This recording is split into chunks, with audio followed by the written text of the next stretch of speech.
We are part of the Fired Up Sports Network of shows. Please check out other Fired Up Sports Network podcasts like the P-Lot Pod, Water Cooler Talk, Bell Smashers, Philly Sports Love and Pain, Drunk on Broad, Beer Battered Sports, and the Fired Up Sports Show, which are available on all major podcasting hosting sites and social media. Also, check out Mark Ramos' Roundup on firedupsports.com, which breaks down the happenings going on with all your favorite local teams. Hello, everybody. Welcome back to the P-LotPodcast. John here, once again, with the main man himself, Michael. Dude, what's going on, man? How you been? How you been? It's been good. Dog days of summer, I guess, kicking in. And I think that's being felt through the sports calendar at this point. The Olympic high is down after Team USA finished the gold yesterday, but in basketball. Yeah, and not just that. It's funny, like reading all the tweets about the USA winning. Like it was to be expected. Like Mhm. like I thought they probably had like a 90% chance of winning the gold, but the 10% obviously being like the rest of the field. Yeah. France, possibly Serbia because of Jokic, and they have some NBA caliber players on their team. Yeah, I mean, the world is significantly better today than it used to be. Absolutely. Much more Yeah, global game. yeah, and anyone could beat anybody even if the team like the United States just has a really off day. Yeah, and they got, they were down 17 to Serbia, Joel Embiid, LeBron, Durant, and Steph Curry leading a charge comeback, Devin Booker as well to win that game, and then kind of hanging around with France the whole time. France was never really out of it, and then, Steph Curry take over at the end of the game with some bomb threes. Did you? Finish the goal. So I think this Olympics. I think in relation to Philadelphia, I think this really kind of drives home that at least for us is that even though like there's American sports writers, would have just completely killed this team if they did win the gold medal. Mm-hmm. Guy who's catching a lot of flack for really any reason was Embiid. Yeah, I mean, Embiid, it just, if you didn't think he was the most hated player in the sport before, this should have tied it up in a knot where everyone is just giving him so much crap throughout the entire Olympics where, I don't know, I guess none of these people ever actually watched Embiid on a season-long basis where, the exhibition games or the Olympics are like his ramp-up period that he usually does in like October. So like he never looks great those first like 2 weeks of games, and then he flips the switch and it's like, okay, there he is. And, you know, playing with such a star-studded thing, like it's again, I don't know. It's just every little jab that could have been thrown Embiid's way was being thrown his way, and yelling at him to be benched and he shouldn't play, and for the likes of, Bam and Anthony Davis, who played well most of the Olympics. Davis had a very nice gold medal game. He had a pretty bad Serbia game, but had a good France game. It's just, Embiid caught a lot of crap for a whole lot of nothing. This whole time, having fans trash him for not playing for France, and it just, I don't know. He's a guy that I don't think deserves like a fraction of the amount of hate that he actually gets. Like you can trash and make fun of him, whatever, not making the second round, that's fine, but it's like it's visceral hatred towards Embiid more than I think anybody in basketball, and I don't even think it's close. Like it's just there's nothing that he can do that's right in people's eyes. I think it's really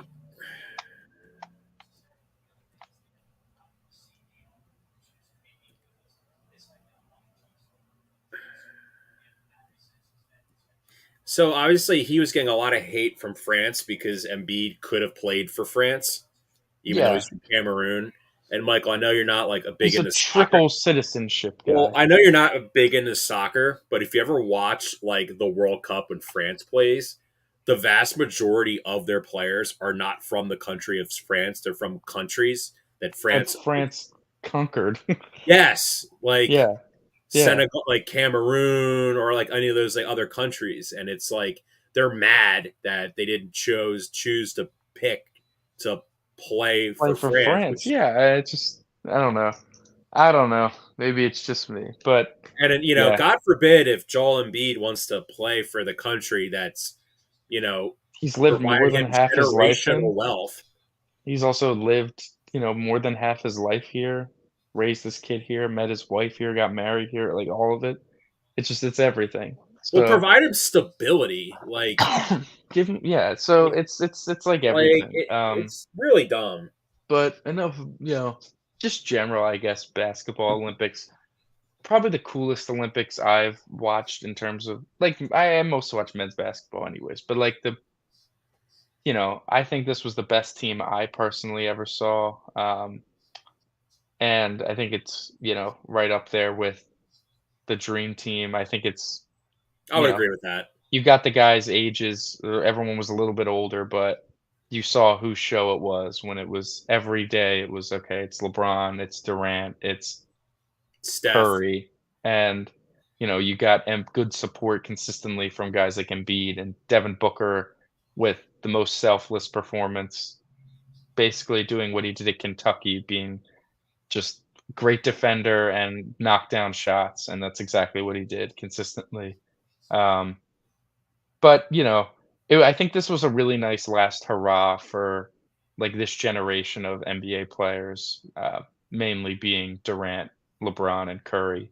Um, they all had their moments, putting the team on their back at certain points. They all had some carry jobs, and they just, despite their age, looked at the peak of their powers. Like it was really cool to see all those guys on the same team one last time. That's not like an all-star game or something, like something competitive. So yeah, that was really cool. I had a good time watching majority of their games, especially the last two. Yeah, and I think you just find that Jason Tatum just barely played at all. Oh, that was fantastic. It's what really sealed the deal, and I guess to get like a quick discourse about it. There was the tweet that surfaced from Kyle Kuzma a handful of years ago where he's like, everybody wants to be this, like it was after Team USA didn't win the gold or something. And he tweeted like, man, this team needs guys that can just, you know, we all know that these guys are all great, but who's willing to just play some hard defense and stand in the corner for a few possessions? And like Devin Booker famously quote tweeted it saying like, I'll do it. And then he went and did it to like literal perfection, this Olympic run. And you look at the Olympic team, you have LeBron James, Kevin Durant, Steph Curry, who you're not really going to tell to like change their game. Like their game is what their game is. You build it around those guys. And then you have like Embiid, who also sort of fits that mold as just like such a dominant force that you can kind of, if you ask him, he needs to score a lot this game. He will like focus more on scoring. If you ask him to defend a lot, he'll do that. And then there's all the other guys, which were kind of asked to be role players, like Devin Booker, for example, asked to be like the premier role player, was fantastic. Asking Bam Adebayo to just be a very good rim protector. Anthony Davis asking him the same question, just being good rim protectors, good forces on the defensive side of the ball, and that's something that they can do and don't mind taking away from their offensive game. Drew Holiday, you asked to be an elite perimeter defender and knock down open shots. That's exactly what he did. Jason Tatum, like, obviously he's a fantastic basketball player, but there's not one thing that he is good enough at to be plugged in as a role player. You look at how Tatum plays his game and how Tatum succeeds. It's the ball in his hands a lot. He's kind of ISO scoring. He's hitting, you know, the ball's in his hands and he's dominating for it. And he hasn't shot well from distance or generally since the NBA playoffs. Shot 25% from 3 in the finals, did not hit a jump shot throughout the entirety of the Olympics. Missed every single jumper that he took. It's like you get a bunch of Celtics fans that are crying that he's not playing in these games. Oh, Albert Breer just was Breer, Dave Portnoy. I mean, Dave they were Portnoy saying he's crapping rooting on for Embiid, France. basically saying like, every time Embiid like committed a turnover, like we'll put Tatum at they play the same The position, right, leads Michael? It was just evaporated so when dumb. Tatum went on the floor when US was up by like 11 against France. The lead got cut to like 6, and then Tatum goes back out and the lead balloons back up to 12. And it's just like he wasn't he wasn't making open shots. He wasn't having the ball in his hands to make plays. Like he was smoking floaters. They were ugly bricks, and like I guess he's playing like fine enough defense, but I'm not putting you in if you're not even like if you're gonna be on that team, you need at the very, very least on the offensive end to be able to knock down open jump shots. And he was incapable of doing so, and he's been incapable of doing so for like 4 months of basketball across different leagues and different opponents, and he just hasn't been able to find his shot recently. So, yeah, he was getting do not plays and, you know, not playing in the Well, did stretch you notice? minutes of it. Did you watch the medal ceremony at all afterwards? I saw, like, Twitter clips of it, I didn't watch the whole thing. So, did you see how when Embiid was egging the crowd on, the Yeah. rest of his teammates were egging the crowd Yeah. on with him? His peers love him. Yeah. Do you get the impression that like Jason Tatum is not liked around the league because of how like fake and corny he seems? I think he's liked, I think he's not disliked across the league, but I think people recognize that he is corny though. Just watching Embiid and Halliburton were like laughing on the bench for like the last like few minutes of the game, having a lot of fun. Tatum just did not look like he was having fun out there.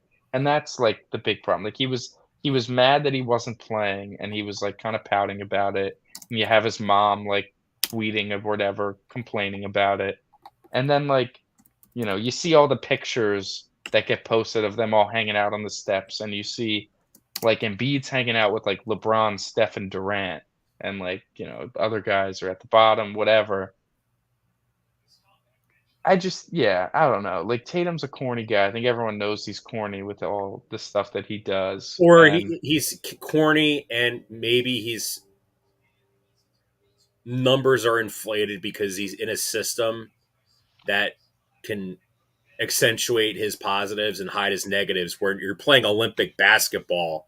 listen, when Tatum's the best player on a team, obviously we see how good the Celtics are.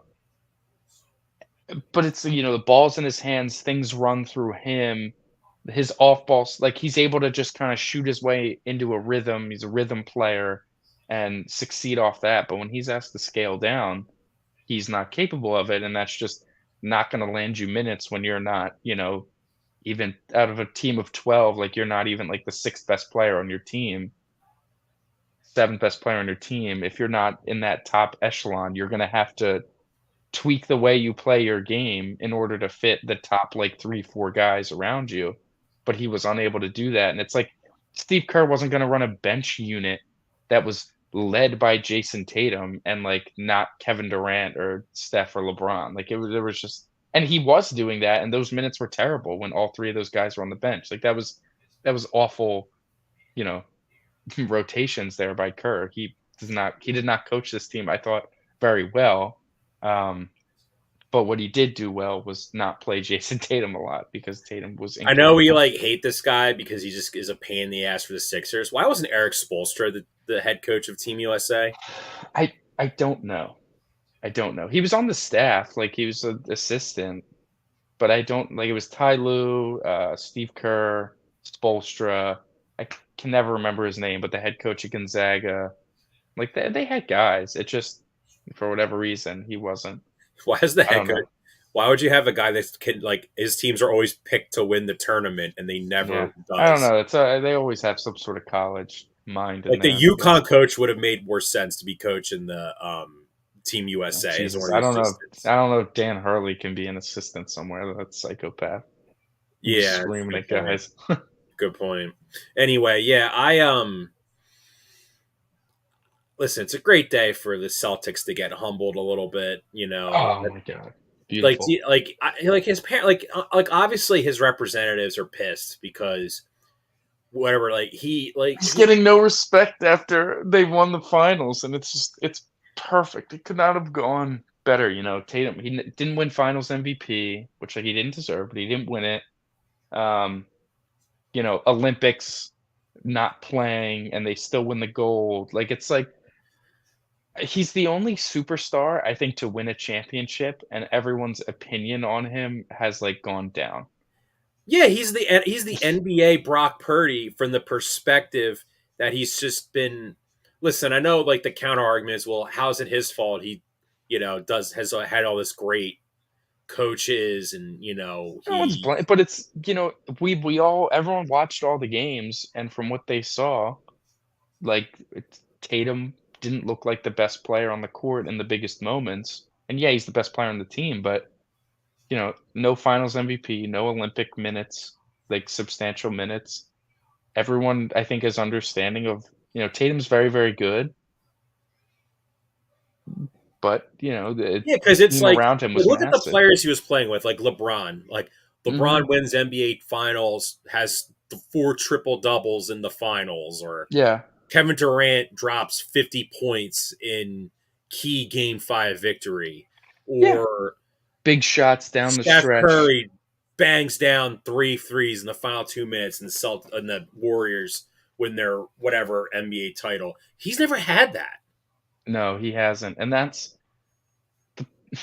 he's just had so many opportunities too. Like he's had those moments in the second round, oh, the 50-point game 7 to beat the Sixers. But it's like game 6 is more the perfect example of Tatum of that series where he started shooting. He was like 1 for 11, but the Celtics were still in it because the Sixers couldn't put them away at home game 6 to advance.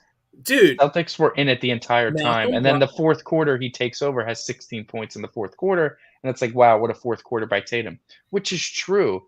But you take basically any Team USA player, for example, especially like the superstars, not Drew Holiday or Derek White, for example, but you take all the other guys. If they're shooting 1 for 12 in a playoff game through the first like 3 quarters, 3.5 quarters, they're going to lose and probably get blown out by about 25 points.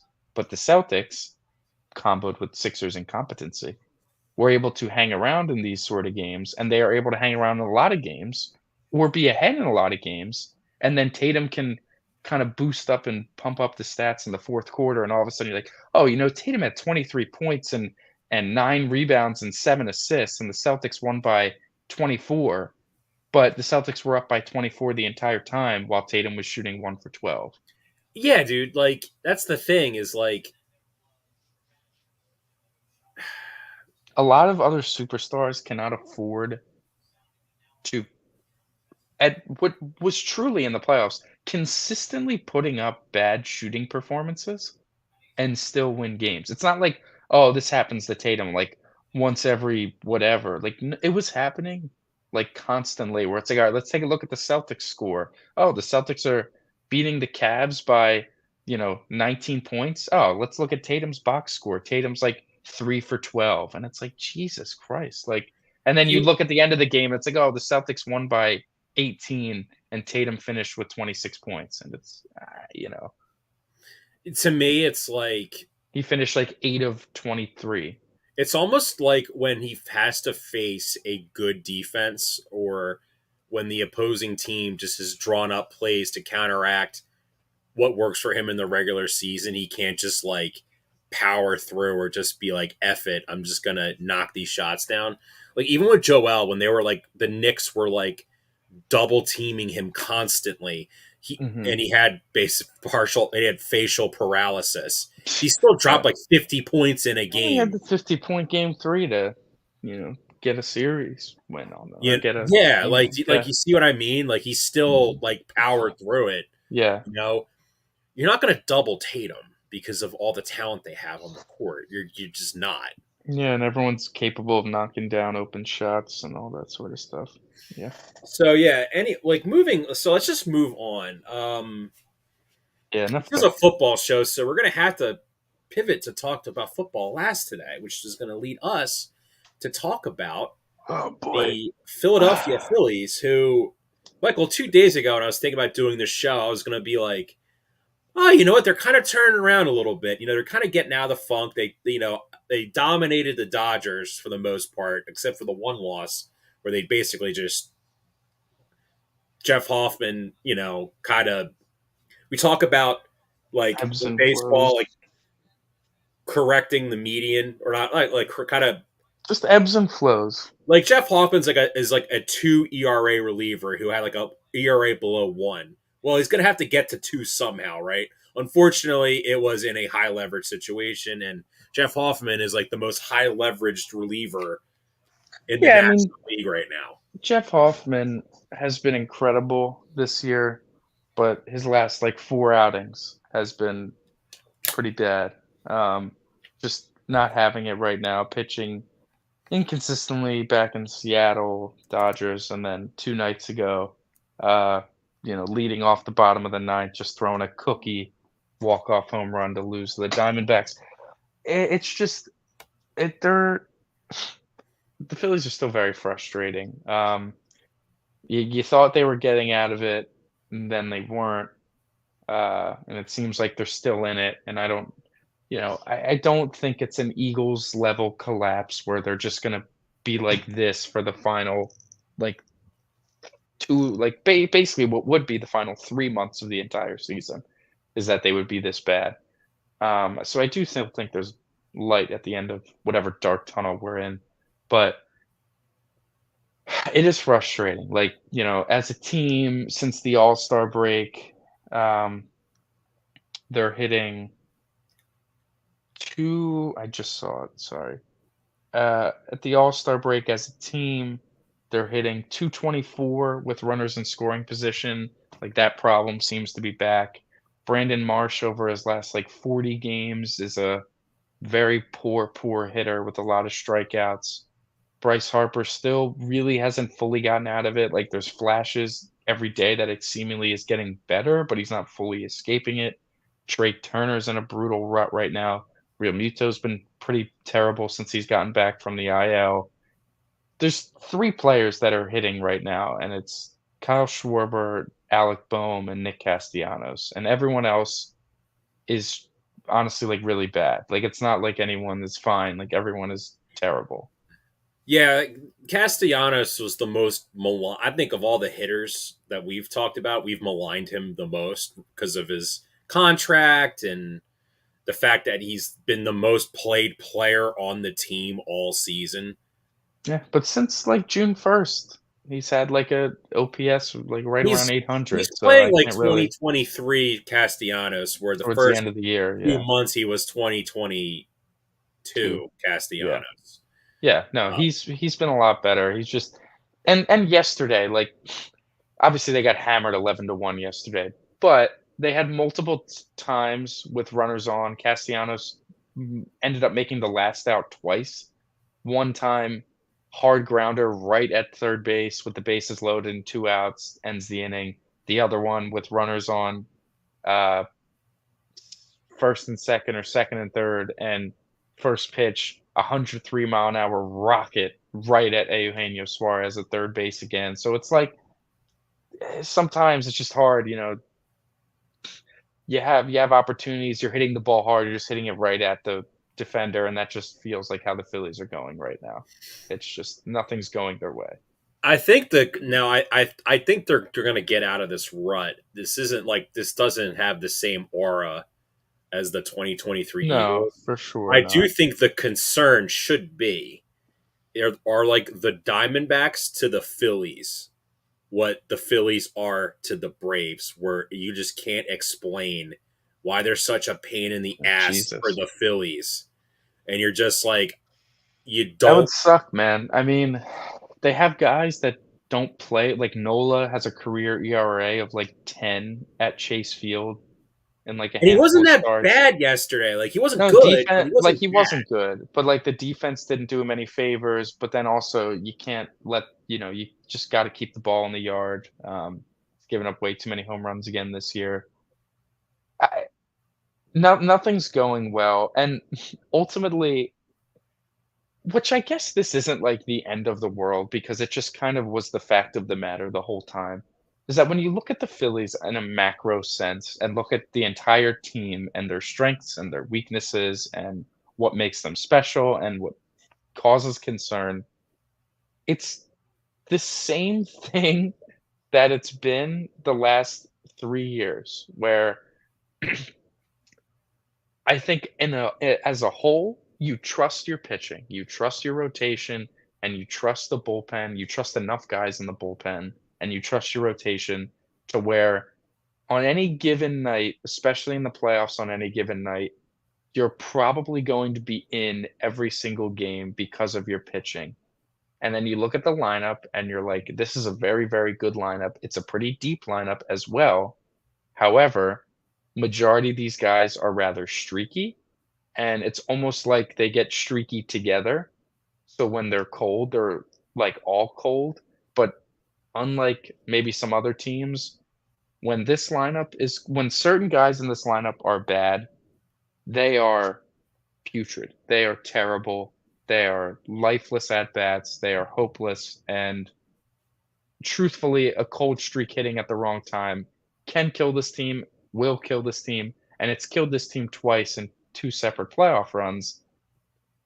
I don't know what you can really do to subsidize that, what you can really do to scale that down a little bit and protect it, because it's just what your players are. It's just what the roster is. The way to fix that, quote unquote, fix is to get new players, and they were never getting Well, new I don't think players. it's so much get new players, Michael. I think part of it is I think a good comp would be like the Phillies of the late 70s, where they had these like really stacked teams, and then Yeah. I this I'm going to meant then they went out and signed Pete Rose, and I know a lot of people our age and young and like your age are going to be like, well, he's a highly questionable character, that to put it mildly, right?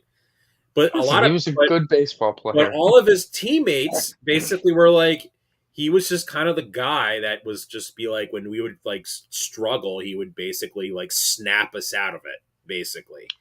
And I don't know if the Phillies have a player who can be like, when they're struggling, be like, guys, we need to snap out of it. We need to, Like, I think they have we need, players that can push it. I just think that but they don't do it's it hard. because it's like, this is where,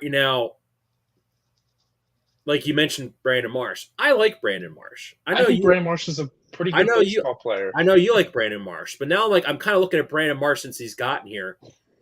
I think he's like a great number 4 outfielder, but I feel like, I think he's starting but I caliber don't know he can, outfielder. but I don't think he can physically hold up a whole season. And the fact that he just is literally like unplayable versus left-handed pitching makes him almost like a fourth outfielder. Where like, I look at Marsh, and I think he's like a fairly pretty good player, and I think he's capable of playing every day, almost every day, whatever. But I look at, like, for whatever reason, him and Stott, whenever one of them is hitting fifth and like the other one's hitting lower, whichever one's hitting higher in the lineup has always been worse. Um, and he's just, I don't think is a bad, clearly the slump that he's been going, that when he's hitting fifth, it's just like, it's killer. Like, there were multiple times yesterday's game where he's just striking out or getting out to end an inning, kill a rally, or create a second out after, Harper and Bohm get on or whatever. And it's just frustrating when these guys are cold because they're so, so bad. It's like none of these guys, they have guys that are patient and they have guys that walk fairly well. But no one walks at, like, such an alarmingly elite rate the way that Kyle Schwarber does besides him, really, so that when they're slumping, like, when Schwarber, you talk about how good Schwarber's been, and you look at the offensive categories last, like, 2, 3 months, and he's up there in every single one of them, and the National League whole season, whatever. It's almost like you forget that Kyle Schwarber went through an 0 for 17 after the All-Star break because it didn't feel like it. Like, he went on an 0 for 17 through the, like, Twins and Yankees series, or Guardians and Yankees series, sorry. whatever it was, especially the Yankee series. He was really bad, and he wasn't hitting. However, he walked like 8 times. It's still a guy that can work counts and will walk, even if he's not getting the results putting the bat on the ball, he still can bear down on his approach and get on base and be productive in that way, and the other guys just gotta be able to knock him in. When Bryce is bad, he's, like, swinging too much, so even though he does have a really good eye, he's just swinging all the time, so he's gonna get out. Turner doesn't walk, Castellanos doesn't walk, Bohm doesn't walk. Like, Marsh is patient, but, like, doesn't walk as much as he kinda should, and Bryson Stott, like, when he's going bad, teams just kind of attack him because they know he does have a good eye, so they make him hit the ball, and he doesn't hit the ball well if he's slumping. So, Well, it's the thing, it's yeah, just the frustrating. thing with Brandon Marsh, I feel like, is like he has a 2.6 WAR right now, which you're like, oh, 2.6 WAR, that's really good. Like Mhm. he's really good, dude. He got like a 1.8 WAR like right before like the end of June. Yeah. Yeah, I mean, like, he's a good player, and, like, it definitely, I think, is, like, an analytics darling because he plays very, very well defensively in left field especially, and is, like, mostly a pretty good base runner. It's just I and just he's think a the good thing. hitter. It's just it's Well, no, like, I think frustrating when his he's bad. problem is I don't think this is me. I'm not like crapping on him or he plays very. He plays the type of baseball that people in Philadelphia are like they really put on a pedestal. Like he plays 100%. He plays hard. You know, he's a very good technical baseball player in terms of like he puts in effort everywhere in his game. You could tell like Yeah. where I'm kind of going with this, right? But he plays so aggressively that he's just not going to hold up for a whole season, and I think he's just really banged up right now. He might be really bad, and that would suck too Like he's got a because bad elbow. I 'cause you mean, don't have a guy that's like, Hayes just got hurt, so you don't really have a guy that can have that, and have him sit for a little bit. yeah, well, that's the thing. Well, like that's kind of where we Listen, were this like we team were like, oh, the Phillies really didn't go out to bring in an outfielder. Not that there were like a ton of them available, like for them yeah, to listen, acquire. the But now you're team basically like they're essentially like declaring like we're gonna go out in the off season and we're gonna throw a ton of money at one of these two players. The realistic one probably being Teoscar Hernandez. that'd be nice, that'd be fun. Because he destroys left-handed pitching, and he And kind of is he's just a really good hitter, like a better version of Austin Hayes, right? yeah, The other, of course, the dream, Juan Soto. yes, yeah, that is the dream, The and problem is yeah, like, and I think Dave Dombrowski's like roster wise, we're just as good as anybody in Major League Baseball. which I think is true, like, truthfully. So why do we need to go out and make a big trade? But then it's also like, Build an overkill roster, I don't care. what do we Do build whatever an you gotta overkill do. roster? It's like just like don't build a roster where they literally all can get cold at the same time. Like Like, you look at if the Phillies are going to go on a run that we all hope and dream of, it's going to be on the backs on the offensive side. Schwarber, It's gonna be the top 3 your top guys. four hitters. Schwarber, Turner, and Harper. 2 of those guys, like, they all need to be good for sure. Like, 2 of them, if they could be, like, hot, is ideal. And you need, like, 1 hitter behind Bryce Harper to step up and be good because that was the problem that you ran into in 2022, and that was definitely also the problem you ran into last year where the whoever was hitting behind Bryce, and it was a mix of Castellanos, Alec Bohm as the years went, they were so bad that, like, Bryce Harper wasn't pitched to in the World Series by the Astros. He was nibbled at, he was not thrown pitches over the plate because the pitches that were thrown over the plate to him were getting smoked. So they weren't throwing him strikes, basically very content with walking him every time. because the guys hitting behind him were incapable of hitting behind him. The Arizona Diamondbacks did the same thing. They watched themselves get abused for the first 2 games, and they're like, "Okay, we're just gonna simply stop pitching to Kyle Schwarber and Bryce Harper as much as possible, and we'll deal with everybody else because everyone else is kinda cold at the moment."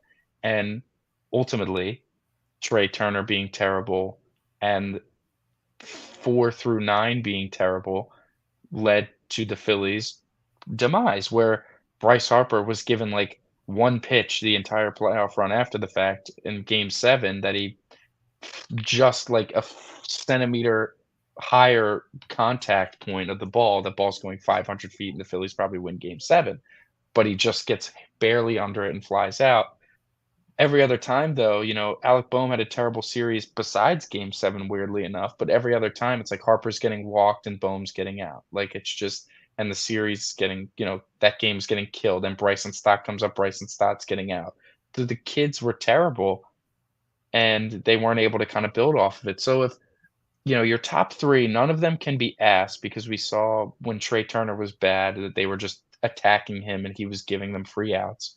So none of them can be bad. 2 of them preferred they be hot, and you need like 1 to 2 guys behind Bryce Harper to just not be Oh, abysmal. for the Phillies to win the World Series, Michael, Alec Boehm needs to Boehm needs to be the guy. he needs to perform like he's been performing so far all season. Let's just Yeah. be You just realistic. gotta be able to hit. If Boehm Big is hits and raking, hit. that means Bryce Harper will get pitches to hit, and then it's going to really fall on Bryce Harper because there's Which not I really. trust. Like, I trust Bryce But Harper. like, but I think but to me, it's like this is the thing with Bryce. It's kind of like the same as anybody else in professional sports who's a high level athlete that is yet to win a championship.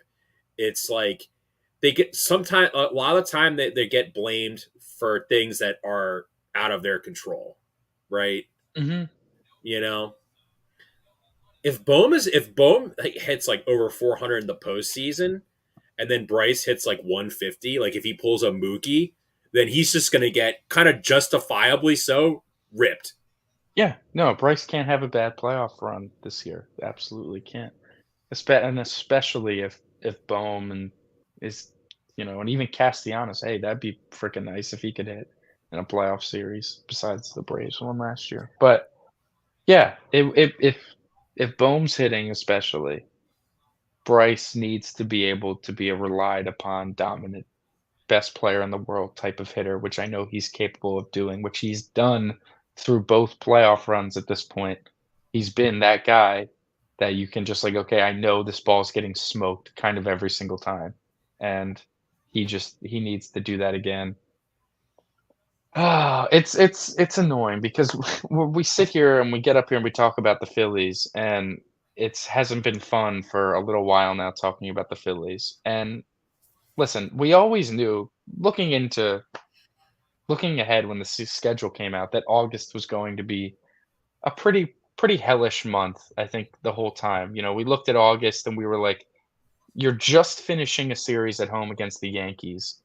Then you have to go, then it's a West Coast trip immediately into August. Seattle, Dodgers, Diamondbacks. Brutal. Maybe you get a break at home against the Marlins and Nationals, but still the division. Then you got to go to Atlanta, go to Kansas City, who we thought that might have been a break. That's clearly not a break, especially in Kansas City. It's not.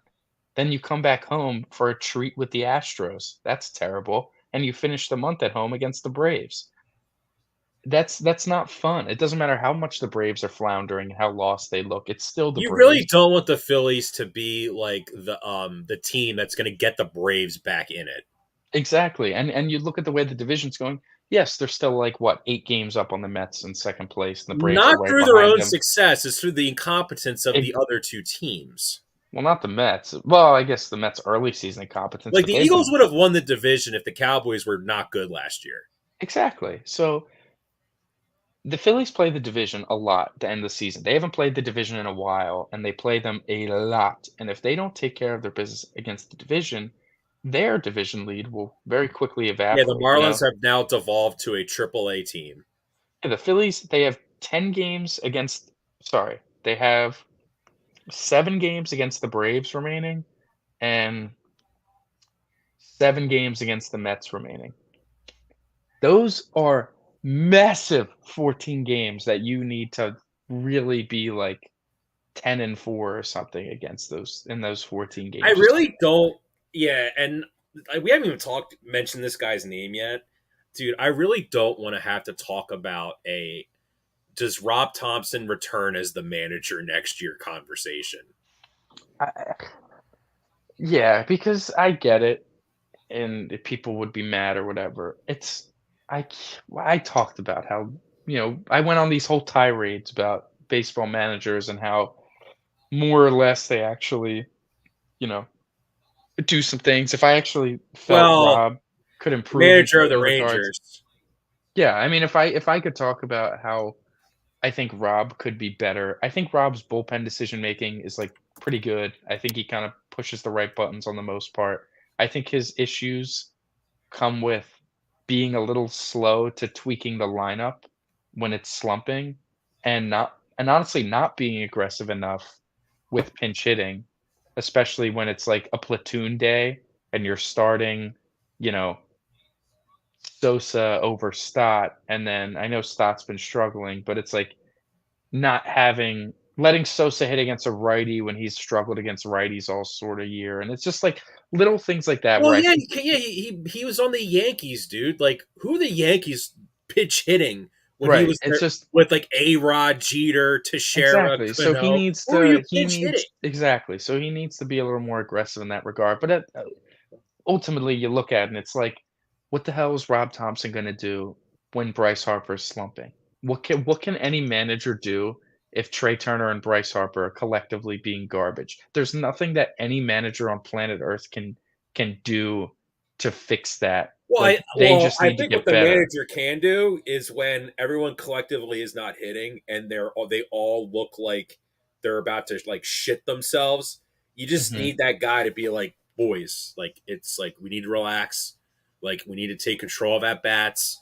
You know, you guys are good. And I think he is that Like guy. Like, I think that Like Bryce. Nobody wants to pitch to you.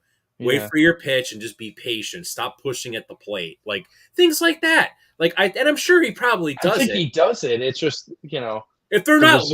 listening to him though, then it's like That's a okay, whole maybe yeah. then it's I mean, that we need, because you have to admit, dude, like Joe Girardi is just an ass manager. no, no one like yeah, He there's clearly held the a lot team more back. bad managers. Again, managers can hold a team back much more than they can elevate, for sure.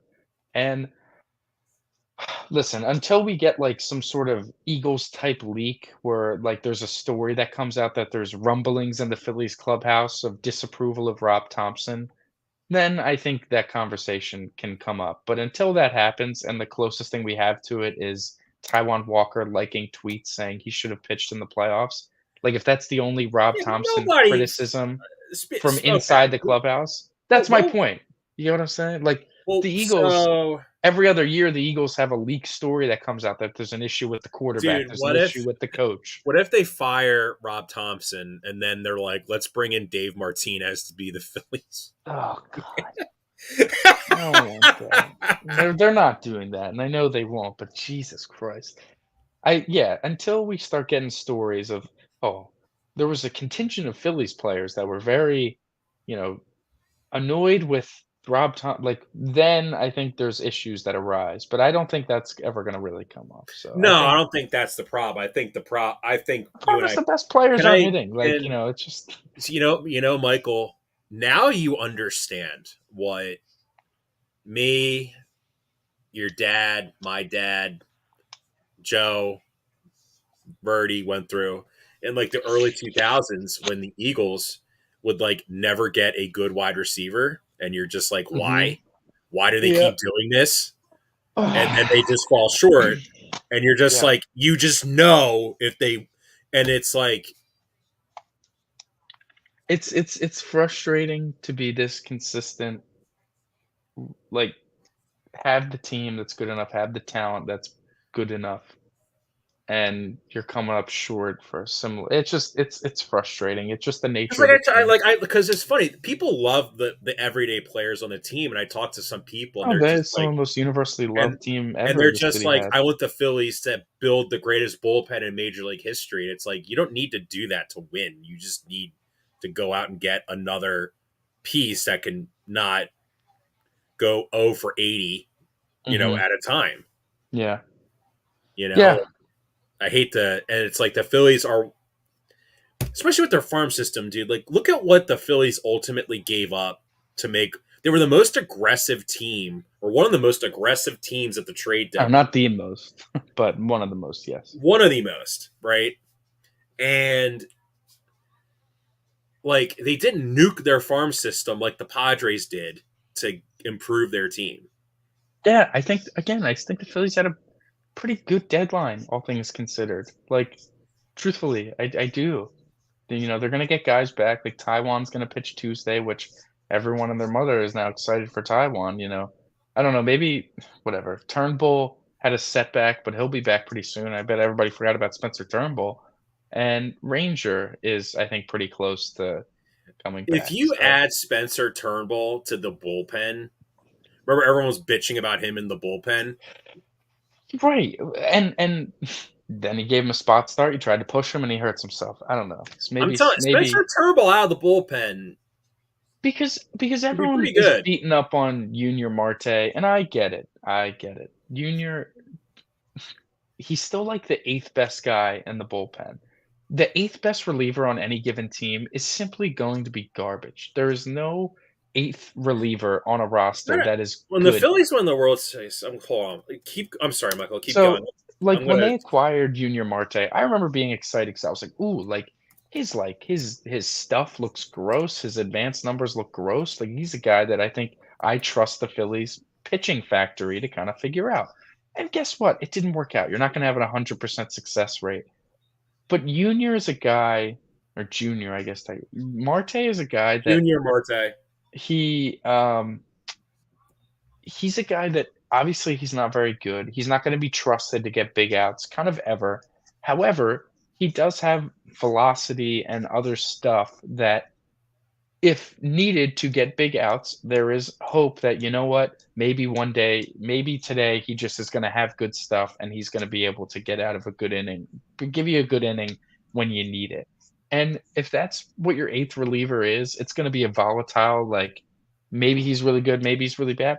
You take that shot in the dark. No one's eighth reliever is going to be any sort of consistency, any sort of consistent positive from your eighth reliever. He's not your eighth reliever. He's probably much better than that. And to see people, slandering, giving all the crap to Marte, I like, oh, why is he on this team? Whatever. There's just not many teams. There's no teams that have like 8 bullpen pieces that are relied upon.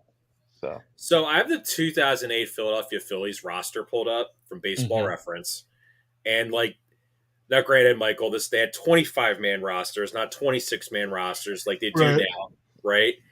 I'm going to give you the Phillies bullpen that year. This is a team that like steamrolled its way to winning a World Series. They lost only 2 games, or sorry, only 3 games that entire postseason, right? hmm This is your bullpen. Closer, Brad Lidge. hmm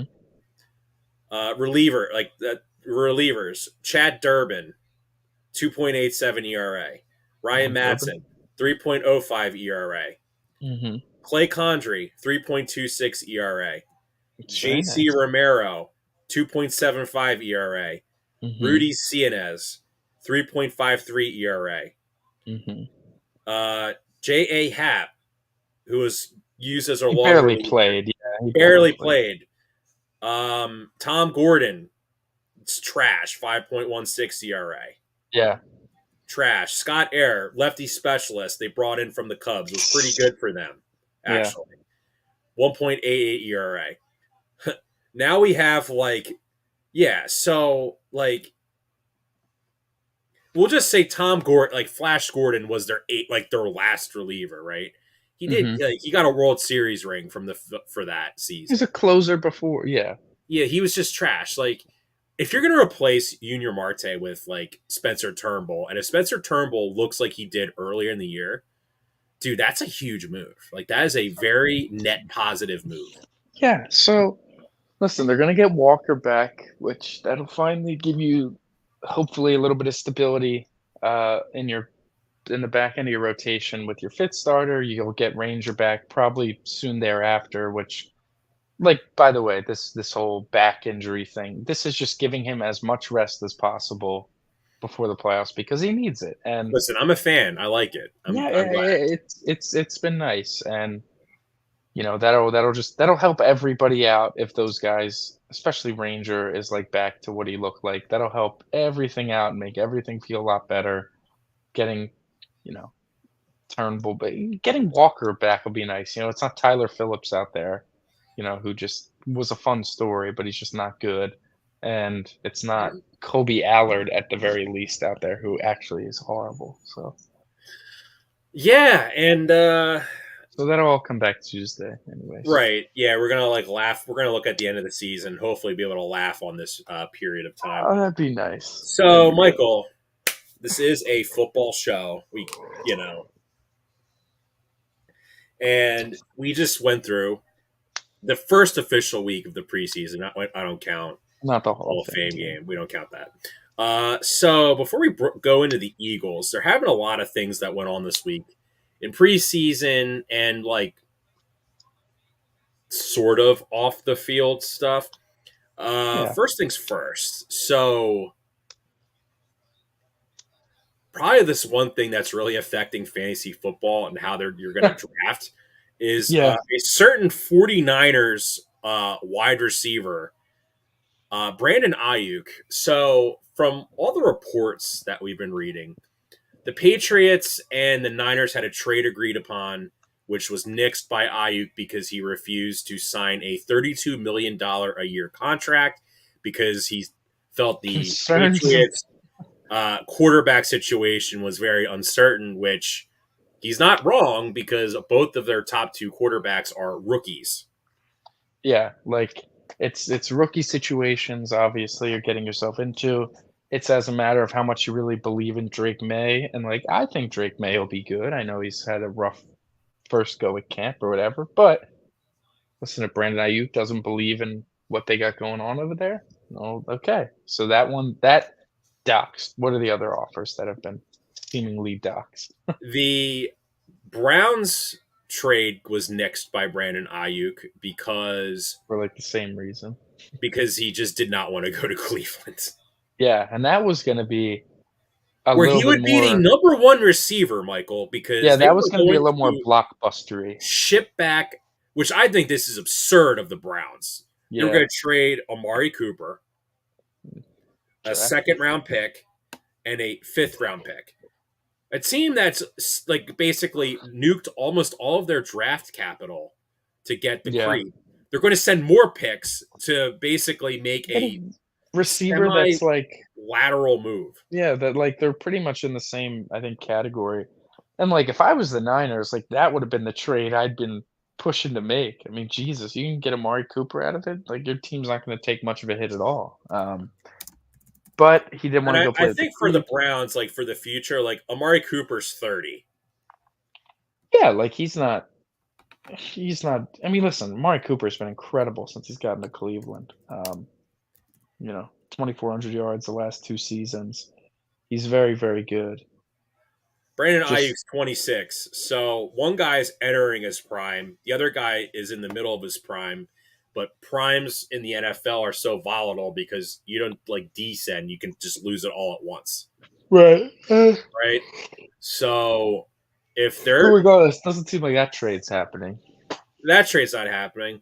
And then there's this trade to Pittsburgh where This seems likely-ish. I likely don't know. ish, where but at the same time, Brandon Ayuk seemingly wants to have his cake and eat it too.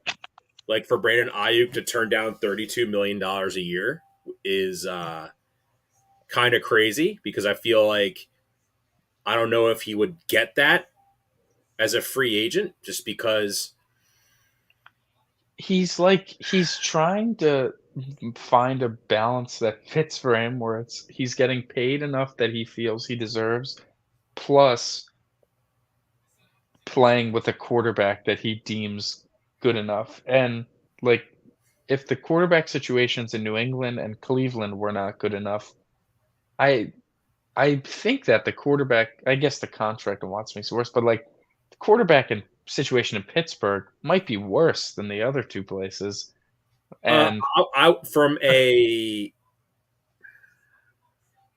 in a long-term standpoint, there is no long term with those 2 guys that they let's look have. at like with Cleveland, the creep sucks. Like the And creep it's the blows, contract is awful. but like Jameis Winston just kind of looks like the guy where if he's like in a kind of like Baker, because we talked about Baker before we went on the show. If you Mhm. put Jameis Winston in a situation with a good coach and good weapons, I don't know, man. Maybe he can just throw a ton of Maybe touch. be How decent. is Yeah, he I mean, different than Joe F it? I'm throwing this ball Flacco. How is he any different? yeah, like, Joe Flat like, I think he's probably on the same tier as what, like, the peak powers Joe Flacco was, That's my which point. is So which like, is just why it's is he fine enough. so like to But that me? situation is not very The bright for fact that so sure. here's where I think Brandon Ayuk is going to be somewhat semi hypocritical is if he's like, well, I want to go to the Commanders. How's that different than the Patriots? Patriots, yeah, it's not different, just like that he's played with Jaden Daniels and is friends with 5 Jaden years ago in Daniels. college. Yeah, so it's like, Brandon Ayuk, he's, boys with Jaden Daniels, and if he wants to go play with his friend, his best friend Just or say I want to go whatever, play with this which, guy like, that I it seems like chemistry it with. seems like he's wiggling his way to that. It's like he's saying no to New England, who was gonna offer him probably the best contract he could get his hands on. Well, the He said no to Cleveland, which, like, from a full team perspective, like, the way the Browns' defense is, you're gonna go be the number 1 receiver. Not a bad situation, probably the best team that was trying to trade for you. Then you go to the command or the Steelers where that team is pretty average with bad quarterback play, but I guess you well, trust their coaching, do you or you notice the go to the common theme between the three teams that he doesn't want to go to? They're all in the AFC. They don't want to trade him to an NFC team. yeah, and I think if they would trade I think they would trade him to the Commanders because I think the Niners look at the Commanders and like, okay, I mean, this is not an imminent threat, like, at all. But I think the GM of the Commanders, Adam Peters, looks at his team, and if you look at the Niners roster, they're like their roster's trash. Though like one of the few position groups where they're actually like they have some Commanders talent. roster. The Commanders roster, excuse me, Yeah, yeah. is wide receiver. They don't need Brandon Ayuk. I think Brandon Ayuk would really shore up that like, they don't necessarily need Brandon Ayuk. I like I Terry mean, McLaurin. Jahan Dotson is a I don't former first round pick. I don't think Terry McLaurin is a number 1 receiver. I think he is, like, a distinct number 2 that I think has tools and it's shown flashes, but there's been enough really good number 1 receivers that have just been able to play better, like, play good enough with bad quarterback play, and he just kinda hasn't, that I think that he would be better Terry off as, like, McLaren an has elite number four 2. straight 1,000-yard seasons. Yeah, I mean, he's the only guy Play, catching playing passes with out like there. 15 different quarterbacks. Yeah, he's the only guy catching regardless. The receiver group, I think, would be the last of my prior. I agree with your sentiment. The receiver room would be the last of Like my if you have no concerns for the pass rushers and you're Commanders. the Commanders and you have draft picks, your goal should be like we need to shore up. We need to get pass rushers Yeah, if because I'm the we traded Commanders, I away two want of them to get yeah, draft picks I need last year. pass rushers and I need an offensive line. Listen, they believe in Jaden Daniels, say what you want, but they got their guy, so they have a quarterback. You kinda could use room on, like, anything else, and I think just priorities listen, maybe they view it and they're like, "Alright, we wanna get Ayuk to pair with Daniels as, like, that 1A, 1B." Who knows? Maybe McLaurin would go back to San Francisco in the trade similarly to how Amari Cooper would go back. That could have been the terms, you know? And then you have Ayuk and Dotson. I don't know. There's a lot of speculation. The Commander's name hasn't really been thrown out in a while for the Ayuk rumors. So at this point, it kind of looks like the Steelers, and we're just seeing if anyone's going to budge. But So this is what I find intriguing is the Niners, like I think one of the contracts he was offered, yeah, I think from the Browns was something similar to what the Niners offered. And he just didn't want to go to Cleveland because he just wanted to be in Cleveland. no, he does not want to be in Cleveland. I think he wouldn't mind staying in San Francisco, but I think you're at a point where sometimes it just gets so long that you just grow a little bitter to you're like you just like you're done with it. Like you're mentally kind of moved on, and maybe he's mentally like over being with the Niners. Like he's like I don't like how I was treated in negotiations, and I felt like you were, not offering me a fair deal, and now you're like clamoring and begging me to stay or whatever. Like, no, screw you. And it was like the dangerous territory that Baltimore flirted with Lamar before they just finally gave Lamar like the highest contract at the time. The thing, though, the difference between Lamar and Ayuk is that, well, obviously, one being a quarterback, to Mhm. me, it's like, Yeah, exactly. Are the Niners going to fess up for a wide receiver like Ayuk, where you're right, it's not a quarterback. It's not the Ravens like, all right, what are we going to do? Not keep our quarterback, like our superstar the quarterback? Niners spent a first round pick on a wide receiver. They clearly feel that Ayuk is replaceable because if he was irreplaceable, they wouldn't be trying to replace him when he's already on the roster.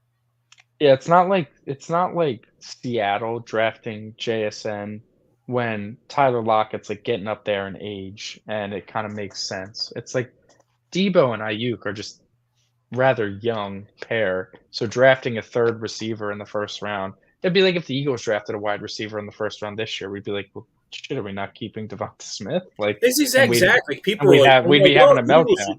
The Eagles should draft a wide receiver. We could have, like, no one's going to invest, like, all of their premium, like cap and picks in three wide receivers Yeah, no, you don't unless they plan on getting rid of one of them. exactly. So it's fair to seem for it to seem that like the days are numbered. It's just a matter of I have no idea where he's gonna go. If he's denying these trade offers, and if it just It tells me, Michael, that I think there are, to me, this is where I just find kind of dumb is like, if you're the Niners and you're like, okay, where do you want to play? And it's like, oh, I want to play in Washington. Kansas City. Well, yeah, We'll just say Kansas City. I'm not going to throw that out there. I want to play with Mahomes. The Niners might be like, crap, we might play them in the Super Bowl again. We don't want to send them there. yeah. No, I think the Niners, from their perspective, it's like you look at teams. Well, not even Kansas City, but it's like, oh, a team like Baltimore that could really use an elite receiver. There, that same principle applies where it's like we could give Ayuk, and this could be their like over the top, like this takes them to Super Bowl caliber, and all of a sudden we're in February playing against Ayuk in the Super Bowl. Like that's a nightmare situation. So they're looking around at these lower talented rosters, uh, Washington, Pittsburgh, New England, Cleveland, not as lock Super Bowl contender, and that's kind of where they want to ship them. You I don't notice when the know. Niners make these like really important decisions, more often than not, they come to blow up in their face, and they've just more or less just gotten stupid lucky in some instances. Yeah, the only time they kinda nailed it was McCaffrey, where, like, they made the big trade, where at the time, this was regarded as a very risky trade because McCaffrey had just gotten hurt the last, like, 2 seasons in Carolina, that it was like, "Eeh, is he gonna be able to stay healthy?" And whatever, he's been able to, and it's worked out beautifully for them, but we can't forget that that trade wasn't met with a lot of crap on the San Francisco side when that was initially done, so, yeah, they've they sat at the top of the draft and they drafted Trey Lance, who's, like, competing for the backup job in Dallas currently, like, they drafted Solomon Thomas, who never really, you know did anything Well, the in whole like that Jimmy regard. Like, G keeping him around yeah, forever. hanging on to Garoppolo and not making a decision on it, and then him being benched, and you're still kind of sitting on it until you finally moved on and forced him out of there and traded him to Vegas. But it's just there's a lot of big decisions that they get met with, like you said, that seemingly blow up in their face. They happen to nail maybe the most important one with McCaffrey, but this is a pretty big one where it seems at all but obvious he's not going to be a 49er, Ayuk, and it's just a matter of whatever they Well, get back. not just that too, dude. It's like maybe Ricky Pearsall is gonna be like the next Brandon Ayuk. We don't know that. We don't know The, that. the odds are not saying that he is Yeah. because we look at like we both watched Brandon Ayuk in that 2020 draft. He was like when the Eagles took Rager. Mm. A lot of people were like, Well, everyone wanted "Why would you take Lamb. Brandon if you don't want Jefferson because he bombed at the combine? He didn't test well at the combine. That's why he fell." And the slot thing, the whole, "Oh, he was a slot receiver at LSU." Brandon You Ayuk was can't better at conceivably everything over Jalen Rager. listen, I mean, Ayuk slid a lot. He slid past a lot of teams. I mean, that was just a total blunder on the Eagles' part drafting Rieger, but, you know, it's I'm intrigued. I don't know, and it's like the Dallas situation with CeeDee Lamb, that's not getting any prettier when Jerry Oh, Jones that's one says thing that happened as well. So Jerry Jones, well, they asked him about the urgency of getting the contract for CeeDee Lamb, and he said, "I feel no urgency to do it." And CeeDee Lamb is quote tweeting it saying LOL, and that tweet is getting retweeted by Micah Parsons. So, I mean, Dallas is that is actually a dumpster fire situation.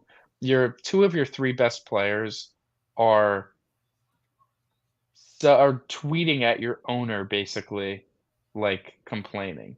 Like, I mean, that's just ludicrous. Could not imagine that going on here, and it's what's going on in Dallas, and I don't know how you can I I don't know how you can look at that and say that things are going well. Like, if CeeDee Lamb's just not gonna show up, like, you know, what are you supposed to do? I don't know. I mean, realistically, all three of their guys are going to be on the field week one. I can't imagine CeeDee Lamb not suiting up week one for the Cowboys because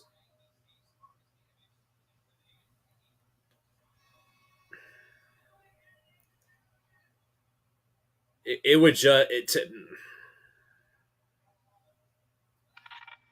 he's not like in a situation like Chris Jones was when he's with Kansas City, where he's looking for the last contract, the last big contract, and he's accomplished so much for the Chiefs, multiple Super Bowls, etc. He needs that one last deal to push through before the end of his career. CeeDee Mhm. Lamb is just entering his prime. Yeah, Like this absolutely. is this is the first big contract he's looking for, and I don't know what do you think's going to happen? With the Lamb, like, truthfully, I feel like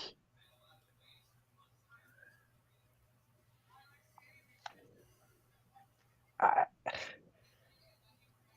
I don't know, because the history and recent history with Dallas and their players holding out has resulted in Ezekiel Elliott becoming the highest paid running back in the league, Zach Martin becoming the highest paid guard in the league, and staying with the Cowboys. I I do agree with you. I find it hard to believe that he's not going to play, like, that he would actually sit out and miss games. But, like, when's he gonna, when's he gonna break through? When's he just gonna show up? Because you're right, he does have years left. However, the Eagles paid Devonta Smith a year sooner, and he was drafted a year later. Like, taking care of their guys. He's seeing how, Jefferson, he's seeing how all these guys are getting paid. The only argument that the Cowboys had was like, "Oh, well, look at Brandon Ayuk," and like it's like, okay, they're about to trade Brandon Ayuk. So,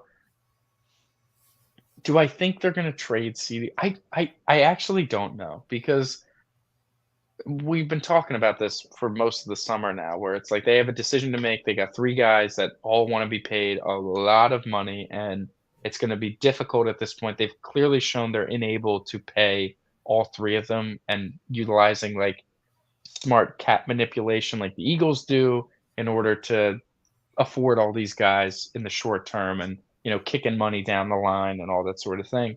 So if it's truly impossible in the Cowboys' mind for them to retain all three guys unless one of them takes a pay cut, you have to make a decision. And I think the right decision would be to trade the receiver because I think I think it's easier to find an elite receiver than it is to find an elite pass rusher or a very good quarterback. I'm leaning to the fact that Dallas feels probably closest to that. Like, I think they love Micah Parsons, like, they think he's the next coming, even though they haven't treated him right with their whole contract, manipulation, saying he plays a different position so he gets paid less money this year. I I don't know, John. I if I had to guess what Dallas is gonna do, I'm gonna say they're gonna act too much in the short term, and they'll just fess up and I guess pay CeeDee Lamb what he wants, and then deal with a Micah Parsons holdout like next year and figure out Dak in the offseason, I guess. But yeah, so Now, I think let me ask you this. everything they're gonna do, I think, truthfully, is gonna be like a band-aid, get this problem out of my face because it's in my face. CeeDee Lamb's not here and we're close to September. F it, just give him 35 million, whatever he wants. Okay, he's staying now. And we'll deal with Dak and Micah when it comes up and becomes more of an imminent problem. Let me ask you this.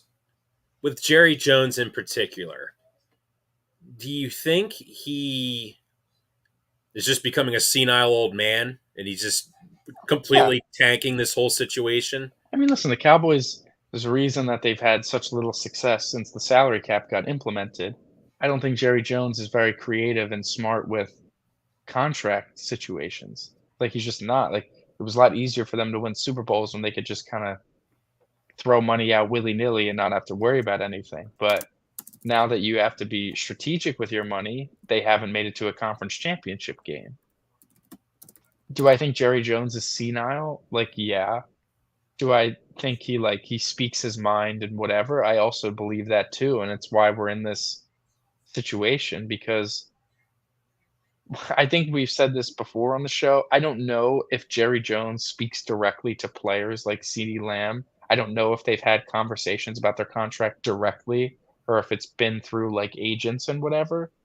But whatever disconnect, strong disconnect there is between Jerry Jones, who, by the way, is their general manager as well as their owner, whatever massive disconnect there is between him and the players, it's it's it's just cause for massive concern because look where we're at. I mean, the only communication we see between the guys is CeeDee Lamb tweeting at it. You know, that's kind of a that's kind of a nightmare right there. Like, I don't know. Like, I think he's not handling this well. I don't think he's in the mindset of like, okay, all these guys are under contract, they need to come. And there's like there's a generation of NFL fans that believe, players really should abide by their contract, whatever. Um, but the reality of how all sports work at this point is that when players see their peers that play, especially the same position, watch them get paid a lot of money, and it's the same sort of timeline for them. They're like, okay, well, I want to get paid a lot of money now too. And you know, the smarter teams handle that before it becomes a problem, like You the know what I Eagles, find and then you very get odd this. about um, this whole Lamb situation is when guys are negotiating new deals, we Yeah. always see dollar figures thrown out saying so and so turned down a contract offer. Like Lamar shot down like 4 or 5 contract proposals from the Ravens. Hmm. I haven't heard one single contract proposal leaked to the media that he shot down, and this has been going on for months. It Yeah, almost it's makes me think this is where I think where you just mentioned. I asked you about Jerry Jones being senile, and this is kind of where I was gonna. This is kind of where my kind of theory is. The Cowboys haven't made the NFC Championship game since 1995. It's yeah. almost 30 years, Hmm. right? Jerry Jones's philosophy has always been to if I draft great players, I'm going to keep them. We might have tenuous contract negotiations, but at the end of the day, we'll reach a compromise and they'll stay with the Dallas Cowboys. Hmm. He's almost never let one of his big name players go in the primes of their careers. He's always managed to keep them. The only time he let one of his big name players go because it was due to cap problems was DeMarcus Ware, and he went to Denver and won a Super Bowl. Yeah, I think that rubs him the wrong way, thinking I never should have let him go because maybe yeah, he helped us win a Super Bowl. yeah. I He's think I think Jerry is now taking this thought process, and I think this is where he's kind of getting to him, where he needs to step away, maybe have a new voice. Is I spoil these players by paying them all this money, and they all bitch about their contracts, and I pay them, and we still can't even sniff a Super Bowl. You know, I'm not the problem. They're hmm spoiled brats, and if yeah, they want to get paid like they want to, we need to be successful. and that's the disconnect, and that's why Dallas is in the situation that they're in. Like, you know, he, You da- should take that with Dak. You shouldn't take that with Parsons or Lamb. yeah, yeah, and you look at, um, you know, Jerry Jones, like you said, DeMarcus Ware, the only player that was like in their prime ish when he let him walk. You could almost argue DeMarco Murray too, when the Eagles just kind of pried him away. But then the year later, they went and He drafted was cooked. Ezekiel Elliott. Yeah, he replaced him. He's never gone through a divorce with a quarterback. There's never been a quarterback, you know, that was deemed good enough by them that has been gone away. And listen, it's only been really since 2000. There's only been like two long-term Cowboy quarterbacks, and it was Tony Romo, who undrafted free agent that they, brought in and was a very good quarterback for them, and then fourth round draft pick Dak Prescott when Tony Romo's back was about to give up on him and explode, and there was a seamless transition between the two, and now we're staring down the barrel of them having to potentially replace a 30-year-old Dak Prescott. It's you talk about how he doesn't like letting go of his stars, and that's why I ultimately think he will fess up and just pay CD Lamb, and then you'll have new problems arise when it comes, and maybe they'll let Micah Parsons go like DeMarcus Ware or something. I don't know. But regardless, I do think they would benefit from him stepping away, and his philosophy just does not it doesn't work, and I think you're right, kind of on the money with the way he's treating the situation. Where it's like they need to prove to me that they deserve the contract instead of taking care of your players first. Yeah, and the Cowboys just right now, as a roster, potential rookie left tackle week one, Mhm.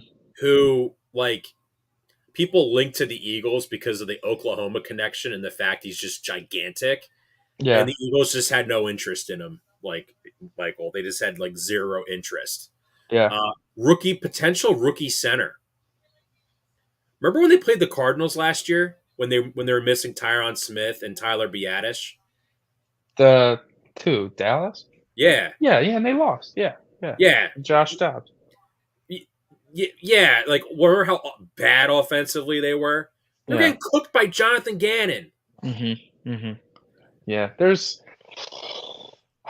I don't envy Cowboy fans really ever, and especially not right now because it just feels like they're on the brink of having to totally overhaul and go through, like, a period of kinda sucking before getting good again, like.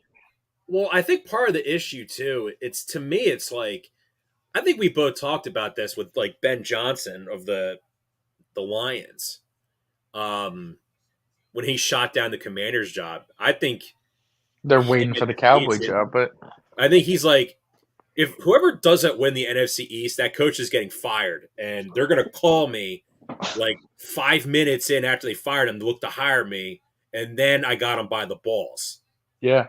I mean, especially like that's a whole nother reason. You talk about Jerry Jones being stubborn and senile. It's how many years too long did he hold on to Jason Garrett as the head coach? Like how many years was it like, okay, like I think it would behoove them to move on from Jason Garrett. And it was like another year, another year, another year.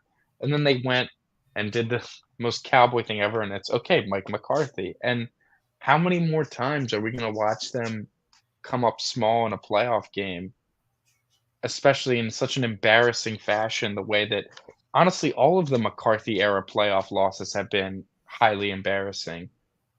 It's actually remarkable. You have Dak sliding too late and running out of time against the Niners. Then you have what was 2022? Oh, then you put up 12 points in a playoff game, and the last play of the season is Ezekiel Elliott's playing center. And then you have last year at home getting absolutely shellacked by a wild card team, getting totally blown out, Well, here's destroyed. another avenue that we even talked about, Michael, with the Cowboys. Kellen Moore, the Eagles' new offensive coordinator, has basically was groomed from the start since he was hired by the Cowboys to be their next head coach. Everyone was expecting that to be the transition, and then it never happened. So he went and left. Well, no, he got fired. Well, fired, and it was just like, go somewhere that he'll have some opportunity to move up, and, you know, I think he And views the listen, Eagles and as a situation to and then he give went to himself a head Chargers, coaching which was job. a complete cesspool. Maybe not the most accurate way to judge him, you know? Yeah, and this will be a good segue into Eagles talk, I guess. Yeah, I mean, unless you want to talk about any of the other. Oh, we wanna talk about the rest of the league. Yeah, yeah, yeah. So, real quick, we'll just kind of go by it. Caleb Williams of the Bears. It was their I second thought game, about taking him in Williams' first fantasy as game. my backup quarterback. Now I'm really, really invested, unless he's going to get overpicked. Yeah, I mean, Caleb Williams, you talk about looking a little Mahomey. He looked a little Mahomey on what was it, Friday? I forget. Saturday. But he was making plays that just it truly like the movements and the mannerism of kind of rolling around and floating in the back. And listen, that's what we saw in college, but it looks like Mahomes, pump faking, keeping your eyes downfield, and then on the run, slinging a rocket to a open receiver about 25 yards down the field. It's just it he's, creative releases on shovel passes to, find guys, and it's it's a guy that truthfully, if he just didn't like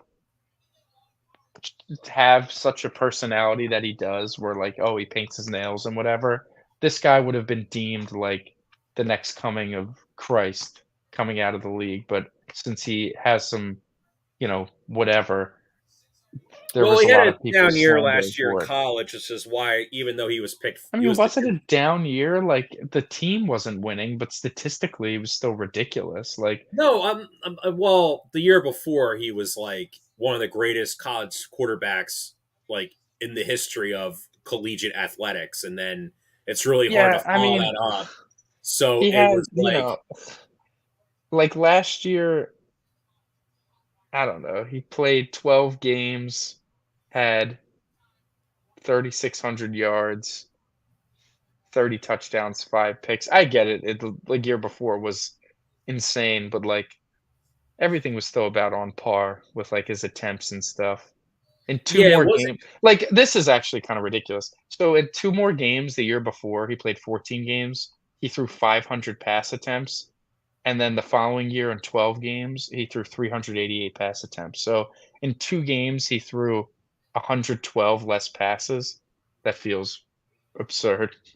I guess maybe that's about right for the Pac-12 for him to be throwing 50 passes a game, I guess, 60 passes a game. But,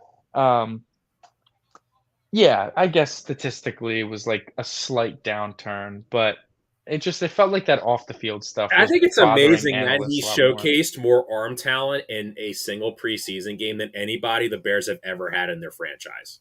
Yeah, it's not even close. Like, you're seeing the tweets where it's like, "Man, I mean, I think the Bears might have actually found one." Like, it's not, Justin Fields on air hitting a deep ball where it's like, "Oh my god," he threw a 60-yard pass on no pass rush in training camp, and it's, You're gonna see the hype for him, like literally, I think, go nuclear if they can Eberflus, and then they bring in either Slowick or Ben Johnson to pair next with year. him, Yeah, and then for with all, sure. yeah, that's when it's gonna really go like off the rails, in my I opinion. mean, the path that the league is kinda setting up, um, with him is that you look at the Bears' schedule to open up the year.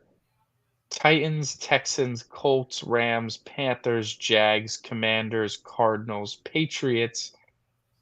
You're November, mid-November, there's not a division opponent in there, and, like, there's a few good teams in there, you got Houston and, like, the Rams, I guess, but, like, for the most part, you have the 4 best teams that he plays are the Texans, Rams, Jags, and Colts, and, say what you want about those teams. That's not necessarily the gauntlet, you're running through, and again, a 4th place schedule, whatever, but you schedule those bunch of games to start, then you get to November 17th for their first divisional game, which is home against Green Bay, so it's really like the league is trying to prime him, really get him ready, get him against some NFL talent, a few good teams, but mostly, to not good teams before that Packers-Bears game on November 17th that they're gonna hype up, you know, to be that's the game people can't wait to watch, I don't know how early they're allowed to flex games, but that's a 1 o'clock game. I wouldn't be surprised if they're pushing for that one to go to 4:30 or something like that. Like, it's Oh, certainly, dude. so they're trying to build it up where he looks good, and then they're setting up that Packer game to be the big, big showcase. And if he plays well and they beat the Packers, I'll be like, oh my god, are the Bears finally, they're finally ready to take over, the whole sort of thing. So the hype, I think they want to build it really nicely for the first couple months, and then really kind of push it once it hits. And I guess we'll see. But so far, that preseason game, it's hard to base things off preseason, obviously, but there's some things that you can I just see wonder if I that look wonder good. if this is what I kind of curious about is I remember a long time ago when Carson Palmer got picked first overall, Oh another man. former USC quarterback. Mhm. People compared him to like Peyton Manning, and Carson Palmer had a good career. He Oh, was for not sure. he was not Peyton Manning, and No. I wonder what you because you think oh he looked Mahomey like. I just hope he's just Caleb Williams and not like I want to be Mahomes 2.0.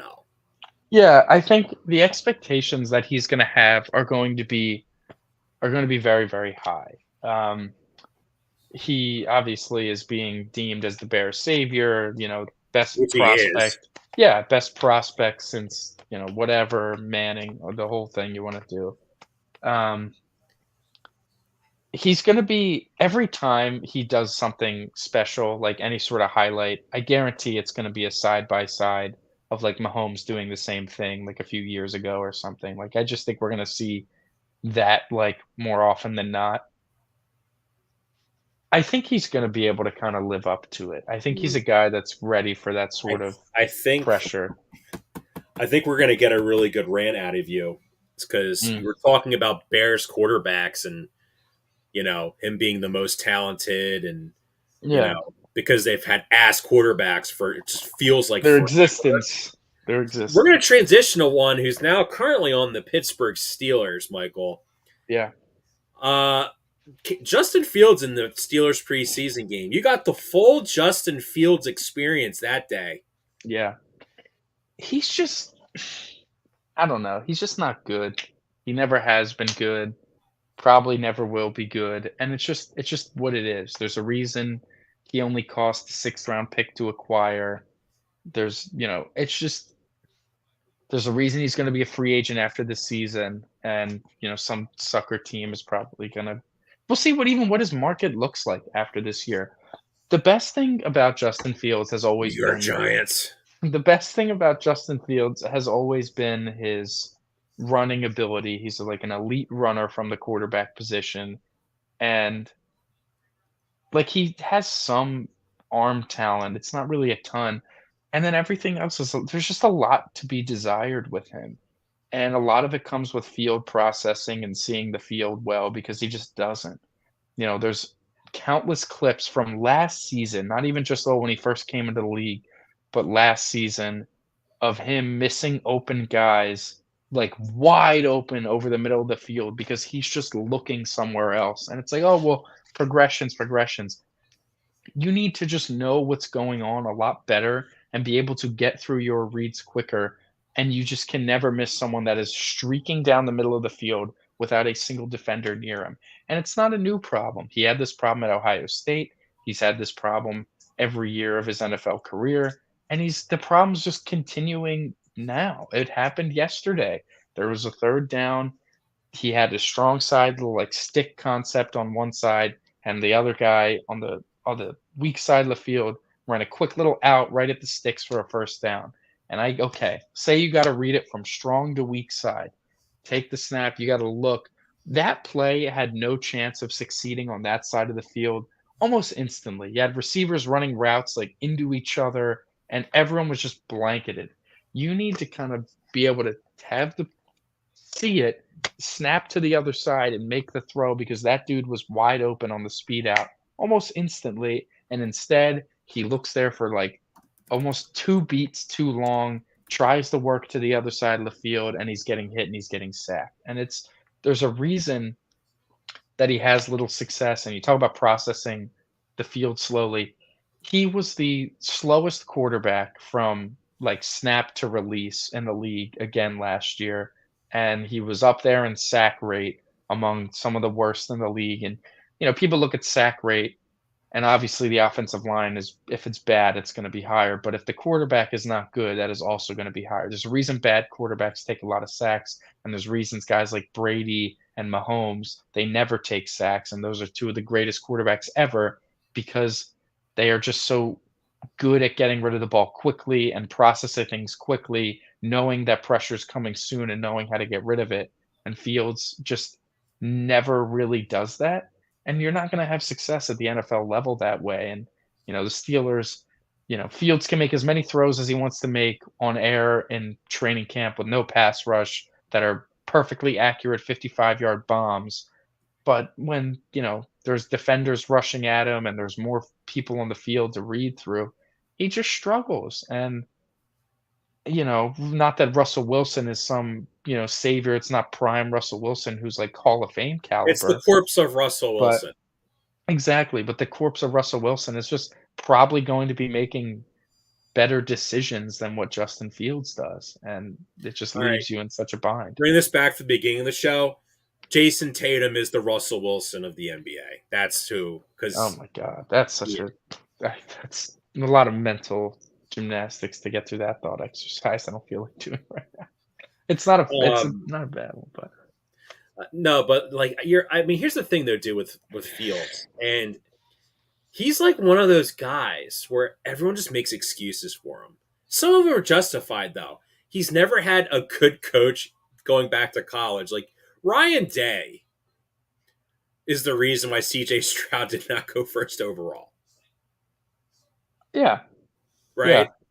Which means that Justin Fields probably didn't get great coaching either when he was in college. He goes to the Bears. The Bears did not have good offensive coaching. Like Justin, like this is where you kind of wonder, like if Justin Fields went to like the Rams, would McVay like fix him? Maybe. Like now? Yeah. Now I think it might be just because you'd read the defense for him and he'd just tell him what to do, and he would just have to go out and listen, be coachable, listen to what he says. A quarterback like Justin Fields, like where you're trying to make the goal, make his job as easy as possible and give him as little he needs to worry about as possible. Like, yeah, I'm sure he'd be better, but I still don't think he would do it to the effect that like Like, I don't think he'd be better than, like, Brock Purdy if he was in San Francisco. I don't think he'd be better than, what Jared Goff was as a Lion or as a Ram. I like I think those guys were just they they just they just process things better. I don't know. Like, I it's been too many years of the same mistakes at this point where I can't just fully chalk it up to bad coaching. Like, he's making the same red flag mistakes that he made in college. Can't be doing that anymore. It's like year 5, right? Year Well, 4? remember the article that came out where they brought in Nick Foles to mentor Justin Fields because you saw all the stories of Nick Foles and how he mentored Carson Wentz, A and good teammate. he's a great teammate and everyone likes him. And apparently, Justin Fields was just a complete dick to him. Right, and, like, I don't know. Maybe that tells you all I need to know about him. Yeah, and he just Yeah. doesn't want to listen to. Maybe he's just uncoachable. Which now you have Arthur Smith, and you're like, this You is. you want you want a guy that's gonna be ignoring a coach. I mean, that's the perfect, recipe. But, um, the last well, maybe not the last, but, the other quarterback situation we wanted to talk about is down in Atlanta, with Michael Penix, who played, the other day, and not for nothing, looked pretty good. Like, Michael Penix, obviously 24-year-old, the whole situation with Kirk Cousins, kind of a mess, but watching him just on the field in the NFL, he wasn't asked to do a ton. He wasn't making any spectacular throws. He made a couple downfield throws that were nice, but the decision making was good. It was with conviction, it was quick, and he was accurate for the most part. Like, there were quick little, you know, dig routes and little, like, uh, hitch routes that he's hitting very quickly, and quick drop, replacing the blitz. Like, there was just he was making the right reads pretty consistently, and it's one of those things where it's like, It's like maybe if a it's guy with injury pretty concerns hilarious hits, he'll that be fine. I think it's hilarious that Michael Penix in one preseason game showed how much more infinitely talented he is than I'm sorry, Desmond Ritter. Oh yeah, not even close. It's really hilarious how it's Yeah, did it immediately. like the divide between like 8th overall pick and like a 3rd round pick. Yeah, and we all laughed at Atlanta, and maybe because they gave their quarterback a lot of money, Kirk Cousins, and we should laugh at Atlanta. But listen, if it turns out that in 3 years from now, Michael Penix is like a very good quarterback, then I guess they'll be able to, you know, say I told you so. But so far it was a good start. It's not like we're gonna see him anytime soon. It's not I like think he's if gonna start this Kirk year. doesn't look like he's back, the take is going to be that the Falcons should have signed Carson as the competition for Penix. So it's like, Penix, you need to beat out this guy with a Super Bowl ring, a few Pro Bowls, etc. under his belt because he knows the offense because he played last year with the Rams. Right. He knows Zach Robinson's offense. And then it's like, Carson's going to do Carson things, and then Penix will come in and replace him.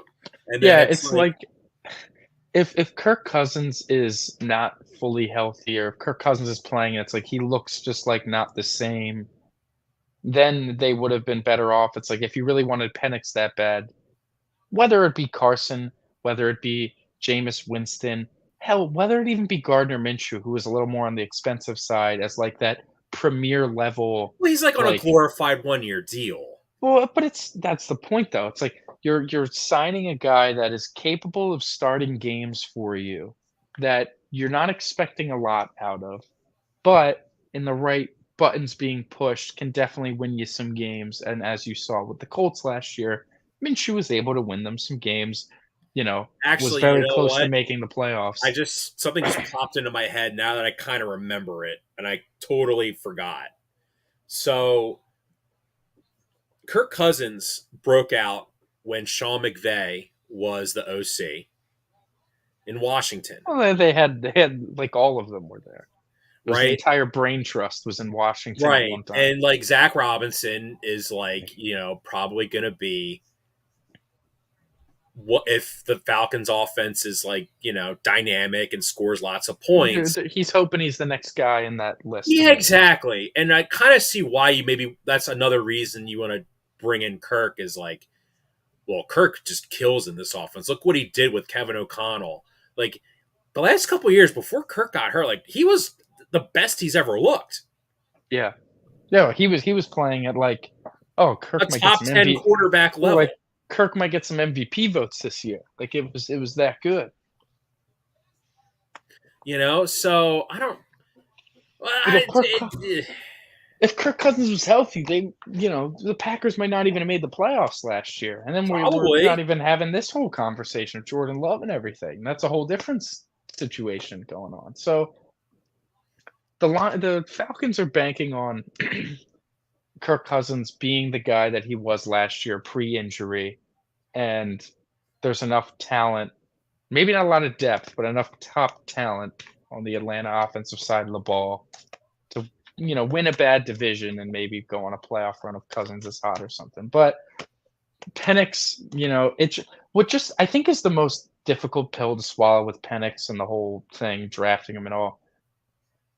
Not even the injury concerns, because he does have legitimate injury concerns, but it's just his age. Like, you're drafting a guy that you don't plan on starting for at least 3 years, and you're drafting him at age 24. I don't know, man. Like, a quarterback's, like, first year as a starter potentially coming at their age 27 or even maybe age 28 season, it just doesn't seem super ideal, especially a guy that has injury concerns. Michael, because Jordan Love, this is his 5th year, and he's 25.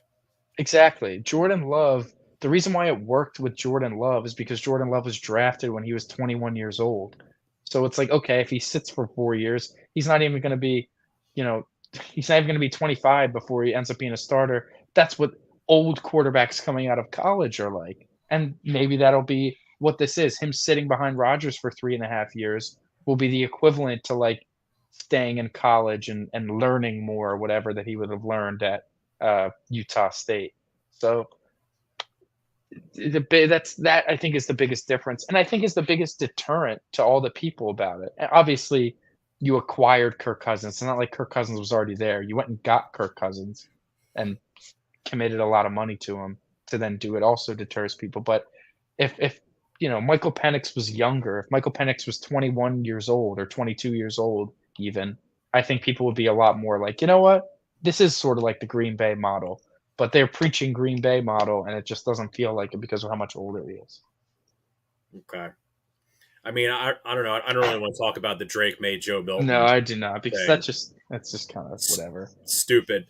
We'll talk about the Eagles and wrap up the show. So, I guess since we're on the topic of quarterbacks, the Eagles played their first preseason game against their annual preseason opponent, Baltimore Ravens.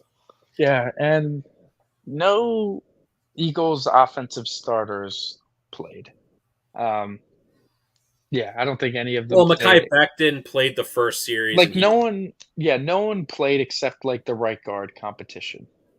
But everyone else that like has a spot, even though they were all dressed up like they were going to play, they all warmed up. It wasn't until honestly, it was like a half hour before kickoff that it was like, doesn't seem like the starters are playing today.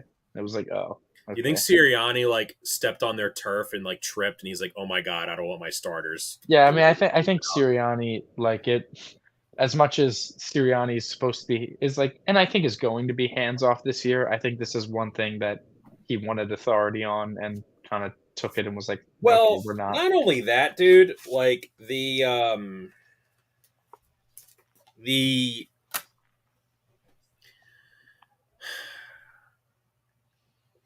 Not many teams played their starters at all the first game. That's normal. It's going to be the second game. Yeah, I mean, yeah, Stroud played, but yeah, most guys didn't play. I'd like to see the offensive starters with the offense and whatever, but you can only go. I will start with the offense because there's less to talk about. You can only go with what you saw, and what I saw at least was I thought what I thought was funny, first offensive play was a bubble screen, and I was like, "Well, that just feels like a troll," but, um, it was like Britton Covey for, like, 6 yards. It was a nice play. But, um, their little sets that they got into, their little run plays that they got into, they were pretty creative, I thought. Kenny Gainwell was having some pretty massive holes to run through. Will Shipley was also having some pretty big holes to run through. I thought Shipley looked pretty nice. I thought there were like smart, creative plays that gave Kenny Pickett easy throws to make. We texted about how it seems like a very quarterback-friendly scheme, which is kind of makes sense based on Kellen Moore's track record.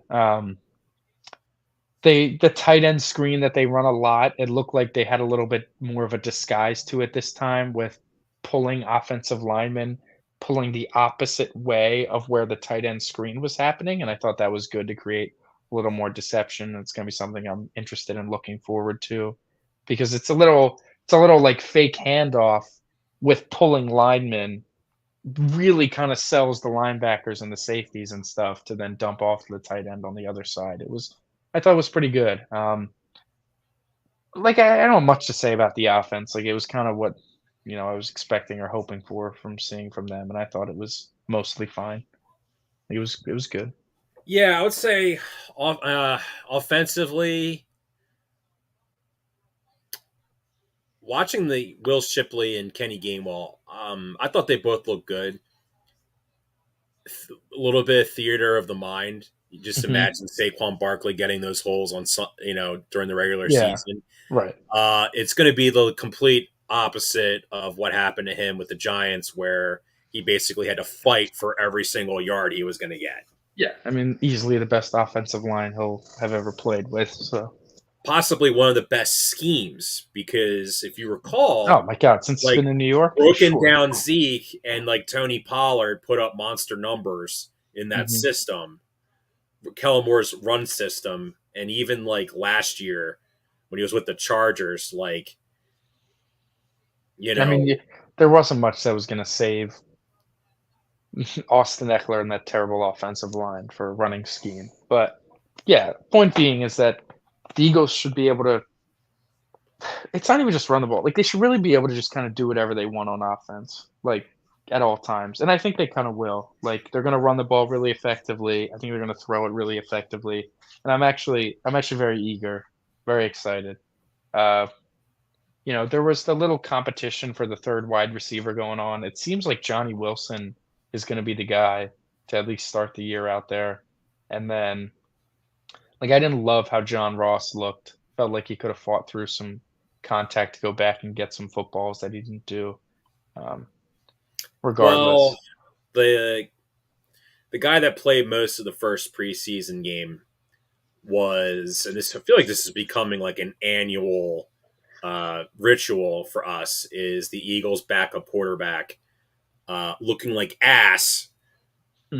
in the preseason. And by that, I mean, we've talked about last year it was Marcus Mariota looking like hot garbage. Yeah, and then now it's Or Kenny. Jalen Hurts was getting like beaten bloody, and the Eagles would rather put in like a severely banged up Hurts in over possibly there was a part where he looked like he was concussed, and they put Hurts in over there over Yeah, Mariota, which kind of tells you all you need to know about Mariota yeah, at that point. And yeah. then we see Kenny Pickett, and while Pickett ran the offense like he was supposed to, you can easily tell that he was being aided by. And then keep in mind too, this is the preseason. You're not going to run your money plays or the plays Oh, you're going to normally absolutely run. not. You could tell they were like designing plays where basically like you could have made those throws, Michael. And it's like Yeah, watching it, and you're just like, "Wow, is this guy a first round pick?" beats me, man. I saw him in He looked like he college. had better arm talent in college than he I does in the saw NFL. what was considered one of his best college games, and I was just not moved. But anyways, yeah, like the offense, if there is a situation, unfortunately, that Kenny Pickett would have to play because Jalen Hurts is banged up, I think that obviously they are going to run the ball a lot. I think you're going to get a heavy dose of Saquon Barkley and a heavy dose of getting the ball in the wide receiver's hands as quickly as possible and keeping Kenny Pickett from having to do anything extraordinary. And I think they'd be fine if they did that. But the defense is a different story. You had none of the veteran starters playing. Josh Sweat didn't play. Darius Slay didn't play. Uh, the vets, BG, whatever, they didn't play. But you had Bryce Huff, Jordan Davis, Jalen Carter, Milton Williams, and like all the linebackers and the safeties as well. Pretty much all played Quinyon Mitchell. So I want to start with I guess the positives on the defensive side of the ball.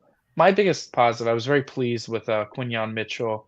One of the first plays, there was a little miscommunication it seemed, and his side was pretty open for a little big gain, but he quickly followed that up with what was nearly his first professional interception.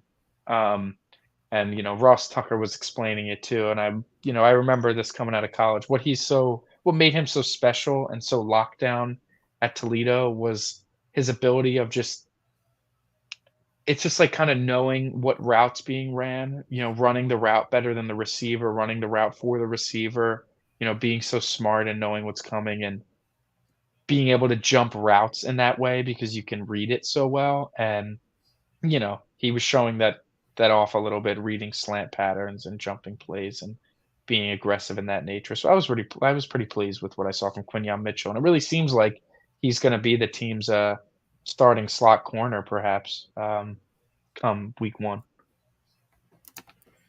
Yeah, I thought Quinyon Mitchell stood out in his limited time. I'm pulling up the box score from the game because, so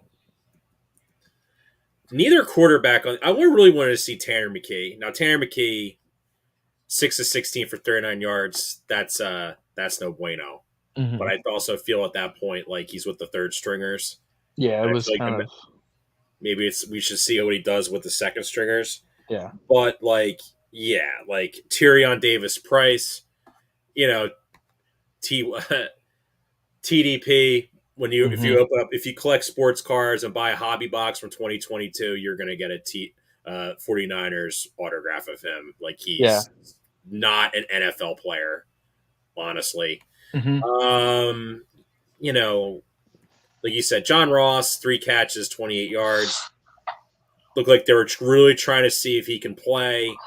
He can't. He can. He's just Alberto, the CJ Uzoma, a guy we thought that maybe could have. I forgot about CJ Uzoma. I mean, it's clearly Grant Calcaterra is going to be the number 2 tight end of this team. Yeah, I mean, everyone seemingly likes him a lot. So.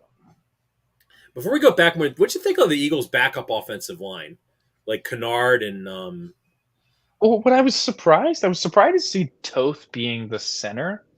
And not this guy we signed the offseason, Hennessy. Not like anybody. Like it seemed like they have multiple guys that can play center, and it's like they wanted to see what Toth was over there. I don't know.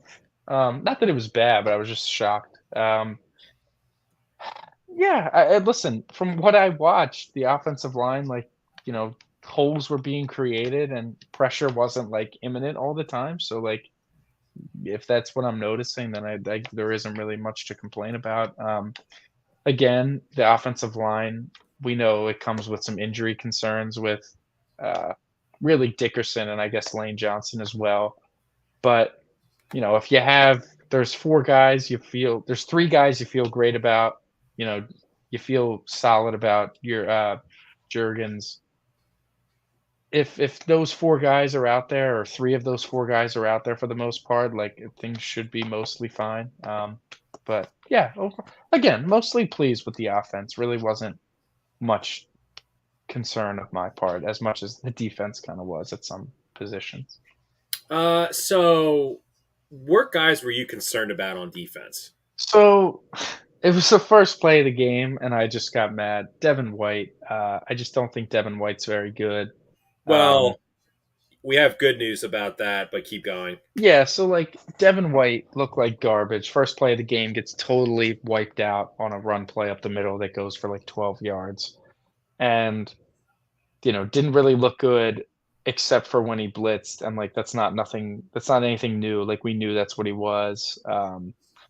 Nakobe Dean also similarly did not look great and only looked fine when blitzing, and that's just a shame, truthfully. But I guess to talk about the whole linebacker group, I thought the best looking linebackers was Jeremiah Trotter Jr. I thought he looked pretty good, good instincts, physical, um, just in the right place, which I guess is kind of all I'm asking for my linebackers at this point, a pretty low bar.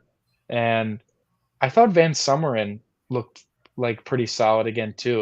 Van Sumeren might be my favorite linebacker on this team right now, like in terms of just something I believe in. I've been seeing a lot more clips of his performance surfacing around on Twitter today. If you look it up, you'll see. Um, but like the linebacker room, we knew was going to be kind of garbage, and their success is really going to hinge a lot on how the defensive line played. And I didn't think the defensive line played really well. I thought it was pretty uninspiring as a whole, so the linebackers really got I mean, the Ravens' offense had exposed. 164 total yards in that game. Listen, the score was what, 16-13? Like, it was something ridiculous. Yeah, Um, but and Josh Johnson was quarterbacking. yeah, but my point is that both teams were not good on No, absolutely. offense, Yeah, right? yeah. My point is though, like I saw the one guy that Jacob Rabdi, Mhm. Yeah, yeah, yeah. like listen, I'm not a Jordan Davis like cheerleader or anything like that. If you're going to declare a guy a bust after 4 preseason snaps, where the Ravens didn't even really do anything really much on that drive, like that's ridiculous. Yeah, no, we're not calling him, you can't call him a bust, but I think there's just valid concern that he's on general bust watch for the first 2 years and, like, not Well, seeing no, him, he like, had he was dominate. productive. See, his problem. This is the problem with Jordan Davis. He's not a bad NFL player. It's not like he can't play. He was very good his rookie year, and then for whatever reason, Jonathan Gannon's like, screw them rookies. I'm not playing rookies. Mm, We're gonna replace him with Ndamukong Suh, which was fine because he was a productive role player, and then he just yeah, fell out of favor. And then you saw what happened in the Super Bowl when he didn't rotate anybody, and they got cooked by the Chiefs, and he cost them the game right. anyway. And then last year, Sean Desai was Listen, y completely over his head. yeah, and Davis was definitely, I think, a little out of shape, which didn't help, but I'm I fear that. I don't. But here's the thing, dude. Vic Fangio, when you're playing defense in the preseason, like you don't blitz. You're not really going to blitz in the preseason, right? So Mhm. I think the defense you saw in this preseason game is what you're going to see in the regular season. And the I mean, Jalen Carter had a big play, then he immediately just took him out, right? Yeah, like, I thought Jalen Carter was fine. Like, I look at, like, I was watching Bryce Huff on some pass rushing sets, and, like, again, I'm not gonna say, "Oh, what a bad contract," whatever, but, Those he are was a. that's their first real reps in an NFL in a Yeah, game type so setting. maybe it's not fair, but I just wasn't blown away by the defensive players I was hoping to be blown away by at this point. And, we'll be watching on a more watchful eye the next couple weeks. Uh, It's going to be interesting because I feel like this is going to be the one year where the Eagles secondary is going to be really good. it's gonna They're be the going to best part of their defense, and they're hopefully. going to like hold their coverages, and you're just going to be like, how many coverage sacks are the Eagles going to get? Right, like, it's this entire defense will, hinge on if the defensive line is what we hope it is. We've been beating this dead horse the entire offseason that their defense will go as far as their defensive line will take them. We know their linebackers suck. We know their secondary is, like, pretty good. Like, believe in Slay, believe in the What healthy if Trotter competition. Jr. is the next sack? Trotter Senior? Trot Like like I like this like super duper. Well, here's the crazy thing, dude. Like the Eagles front office consistently loses people like every year. It feels like, right? Mhm, And yet now it's like this past draft, the past couple drafts, mhm. like they're drafting really talented players. They just needed coaching. Yeah. Like Yeah. Trotter Jr. Like if Trotter Jr. plays consistently well in the preseason, like Devin White's days are numbered. Yeah.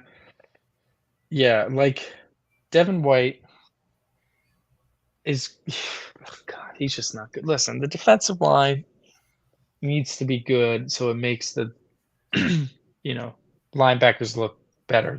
Like, what I was not happy to be seeing, excuse me, is that Nolan Smith was playing in the 3rd quarter. Like, if n your first round pick is playing in the 3rd quarter of a preseason game, is that not a bad sign? Like, is that not, like, something to be But concerned he's the about? backup right now, technically. I guess, but God, like, they're He's, hoping like, they're gonna be rotational guys, like, are they not? Like, they're rotating in Bryce stuff he had like a sack. He looked really good. I know he had the sack in the 3rd quarter against the Ravens' Jalen 3rd Carter was playing in stringers. the third quarter in the preseason last Uh, year, dude. Remember when he was like well, against that the was his Colts? rookie year, like, that was one This thing. is This his was his second year. 2nd year. I listen, I get it. I think I'm just a little hesitant to fully I don't, I because it's disagree with you on that because I'm going to tell you why. If he didn't play at all yesterday, yeah. if he didn't play at all, there's going to be two conclusions that are going to be drawn. One, he's going to be a starter over Josh Sweat or Bryce Huff, Mhm. and he doesn't need to play, Right. which is kind of ridiculous because he barely No, he played need because last he year. needs to play. Yeah, He he needs needs to to play. play. Like Absolutely. Trotter Jr. needs to play because Yeah, realistically, I agree. I mean, here's the thing, dude. This is All the kind of where like linebackers we need to talk. play. Well, we talk about the tell. We talk about Mhm. sports. Like, what's the tell? Like, what's the tip off of who they like and who they don't Yeah. like on a team, right? The Eagles aren't going to make a big freaking deal about Mhm. Trotter Jr. with his dad if they didn't think he can play. Yeah, no, they believe in Trotter Jr., I think. And I think that's why, like with Devin White, if Devin White just gets cooked, like here's the thing with Fangio, and the difference between I think Fangio and Gannon is Gannon's stubborn. Remember how long they played Eric Wilson until they just caved in and put TJ Edwards in? They Yeah, played like a yeah, solid month before yeah. they were just like before I think Sirianni actually stepped in and was like, we can't We can't play keep Eric running them Wilson out of there. anymore. Yeah, yeah, yeah. So, Fangio won't hesitate, I think, to sit guys, especially in the linebacker room, because none of those guys deserve, like, the benefit of the doubt. So it's truly gonna be, like, whoever's playing well is earning their time and is going to be playing. So, like, I guess that's a positive. I just don't know what the ceiling of that entire room can be. I don't know. I guess I'm just worried about the defensive line because I think it's just so important, and I'm not sure about really anybody except, like, I guess Jalen Carter. Like, based Well, off last year, if you remember last like, year, if I had to rank how good I felt about defensive linemen on the team, it's like Jalen Carter, Milton Williams, like Josh Sweat, and then, like, everything else is pretty murky for me, I have to say. I kind of have a bit of a And hot. I'm a little murky about I Sweat have a hot after take, last and year. you might agree with this hot take. I think the Eagles could miss Fletcher Cox more Oh my god, the than Eagles are gonna Kelsey. miss this like, in terms of on-field play, like, yes, I think you will feel the loss of Fletcher Cox a lot more than Jason Kelsey. Kelsey, obviously, the whole leadership thing, and, like, he makes things a lot easier, for the offensive line and the quarterback and whatever, but I do think they're gonna work around and work through it, and, like, everything's gonna be fine. Where, yeah, without I mean, Fletcher Cox was, like, really good last year despite being, like, at the end of his time. Like, he was actually had a nice hurrah that he went out on, a pretty strong year, all things considered, or for his part. Without him, yeah, I think it's gonna hurt. On the leadership side of that, ball too. Obviously, they're keeping Brandon Graham like for that reason, hopefully to drag the guys along. But I just don't know. Like, I don't know what I'm going to get from Nolan Smith or Jordan Davis or Bryce Huff. Playing in a more every snap situation instead of just pass rushing downs. Like, it's gonna just it's gonna be tough for me to buy in before I see it. And How many look at Jalen Phillips because he was on the Dolphins and before he and got hurt. he's